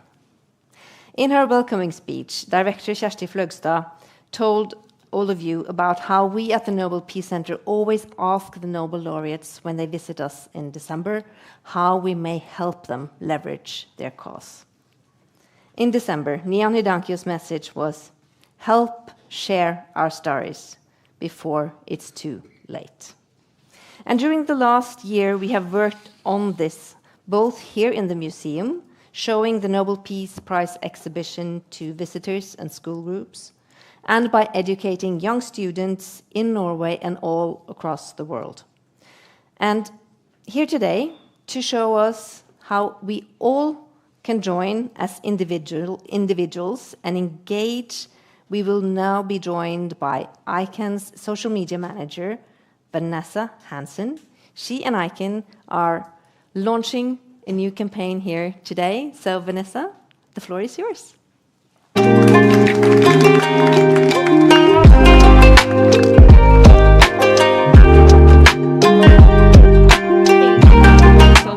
For having me. A few technical glitches with my mic. Well, distinguished guests, friends, and everyone joining us from the world today, it's an honor to be here with you today to commemorate the 80th anniversary of the bombings of Hiroshima and Nagasaki. This moment is for you. This moment is for us. Because whether you're here in the room or you're watching from Hiroshima, you're watching from Helsinki, you're watching from Nairobi or New York, you are part of the future that the Hibakusha and all nuclear weapons survivors have been fighting for, have spent decades of their lives fighting for. Their survival of the violence, of devastation of nuclear weapons should not simply be a reminder of their pain. It should warn us. It should get us to engage. It should teach us. It should give us a chance to choose something better. So to them today and every single day, I say thank you. It takes unimaginable courage to relive your trauma so that the world can learn. Thank you for your persistence, even when the world looked away. For 8 decades, you've carried memories of fire, of ash, of silence, and of loss. But all of this has not hardened us, it has awoken us. The survivors of nuclear weapons and those still living under nuclear violence, from the DRC to the Marshall Islands, from Gaza to Ukraine, from Kazakhstan to New Mexico, have spent their lives calling for the world to hear them. And as we heard today, their message is as urgent as it is simple. Please share our stories. Tell the truth of what happened to us before it's too late. The Cranes of Memory campaign is our global answer to that call. It's not just a tribute, it's a continuation of their testimony and legacy of advocacy against nuclear weapons. It's our collective promise to them to remember, to reflect, and most importantly, to act. This campaign is about memory, yes, but it's not just that. It's more than that. It's about legacy. It's about action. It's about us. It's about you and I, those here in the room with us, and those watching us from wherever you are in the world. It's about us showing up. Because we are not here to simply honor and commemorate the past.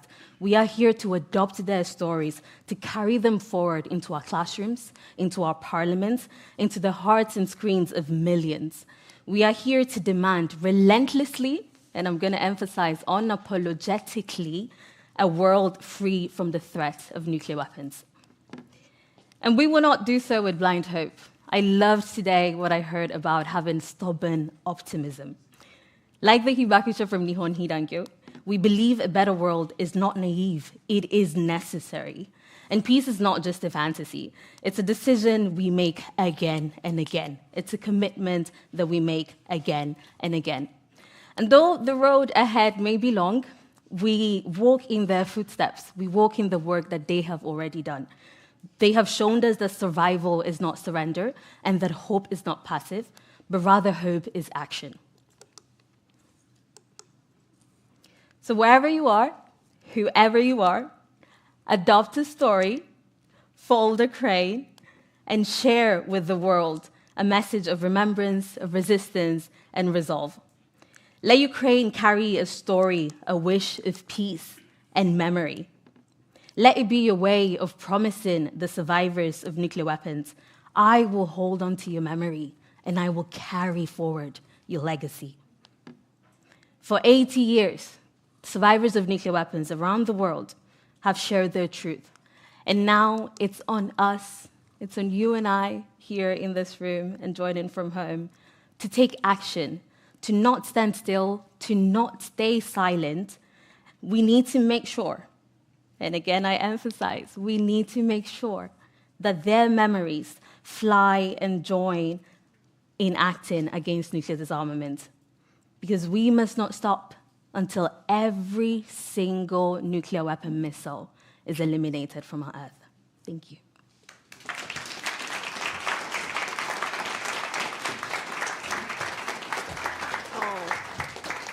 Thank you so much, Vanessa. Thank you. Without the knowledge about what happened on the ground in Hiroshima and Nagasaki, neither we or the people in power can take the right decisions for the future. So thank you for doing this and for informing people. This campaign is also included in our educational tool, which is online and available all across the world. And for those of you who are here in Oslo, you will have noticed that you have a little paper crane sitting on your chair together with the QR code. So now it's time to pick it up. And Absolutely. Do what? Absolutely. Vanessa? So show us. If you get your postcard, you have a little postcard, there's a QR code on the postcard. If you scan that QR code, it will take you to a selfie frame, because in a few minutes, after we get the people at home to also join us, we will be doing a little selfie moment and literally start flying our cranes of memory around the world. Well, for those of you who are watching at home and don't have a crane, Vanessa has a way for you to participate as well. Absolutely, I always do it. And that is just still join this moment. Share your memory with us and share it as a commitment to advance nuclear disarmament as a commitment to adopt a story, to amplify the stories of everyone who has survived nuclear weapons, of the Hibakusha Nihon Hidankyo, and most importantly, to take action for nuclear disarmament. Excellent. The hashtag is Cranes of Memory. Absolutely, yes. And the website is also Cranes of Memory, as simple as that. Yeah. Should we So right invite now, people to stand up? Absolutely. So if everyone has logged onto their QR codes, we're ready. I think we'll try here on stage as well to take a picture. And so 3, 2, 1, those at home as well. Ready, smile, cheese. Great. Great. We have a couple of different sizes. They are. Got lots of different sizes of cranes for them. And those of you who are in Oslo or who are watching from Oslo, I want to remind you all that we have a festival going on outside with a lot of different ways to activate around the issue of nuclear disarmament. And you can even learn how to fold these lovely cranes. So make your way down to the City Hall Square. And those of you who are here are, of course, welcome to join outside after we finish here. You can also print a memory of a hibakusha on a tote bag or a T-shirt that you bring with you so that you can carry their memory out into the world. Isn't that a nice thing? It is, and that's exactly what we want. As we heard today, the request from the hibakusha and the survivors of nuclear weapons is really simple. Share our stories, amplify our stories, and we've seen what putting at the forefront the human and lived experiences does. So do go outside and join the festival, and also join the Cranes of Memory online. Share your cranes. Do tag ICAN. I'll be sharing and amplifying everything. Thank you, Vanessa. Thank you so much. Thank you, ICAN.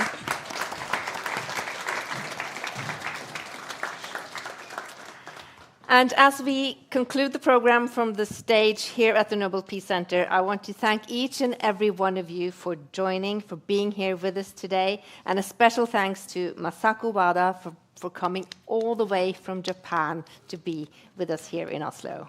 And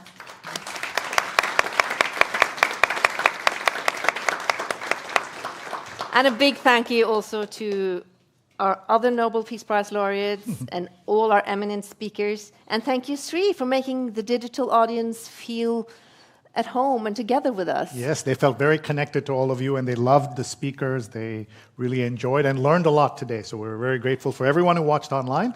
And if you and your friends would like to see this again, you can go to our website at nobelpeacecenter.org and go to our YouTube and our Facebook. And please learn more about the work of last year's winners of the Nobel Peace Prize by going on to our website or the next time you're here at the Nobel Peace Center.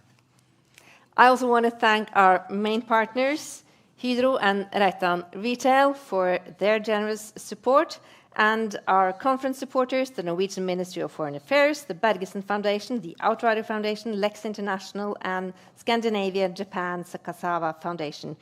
They made this event possible. And thank you all for being here, and I wish you all a very peaceful rest of the day. Goodbye.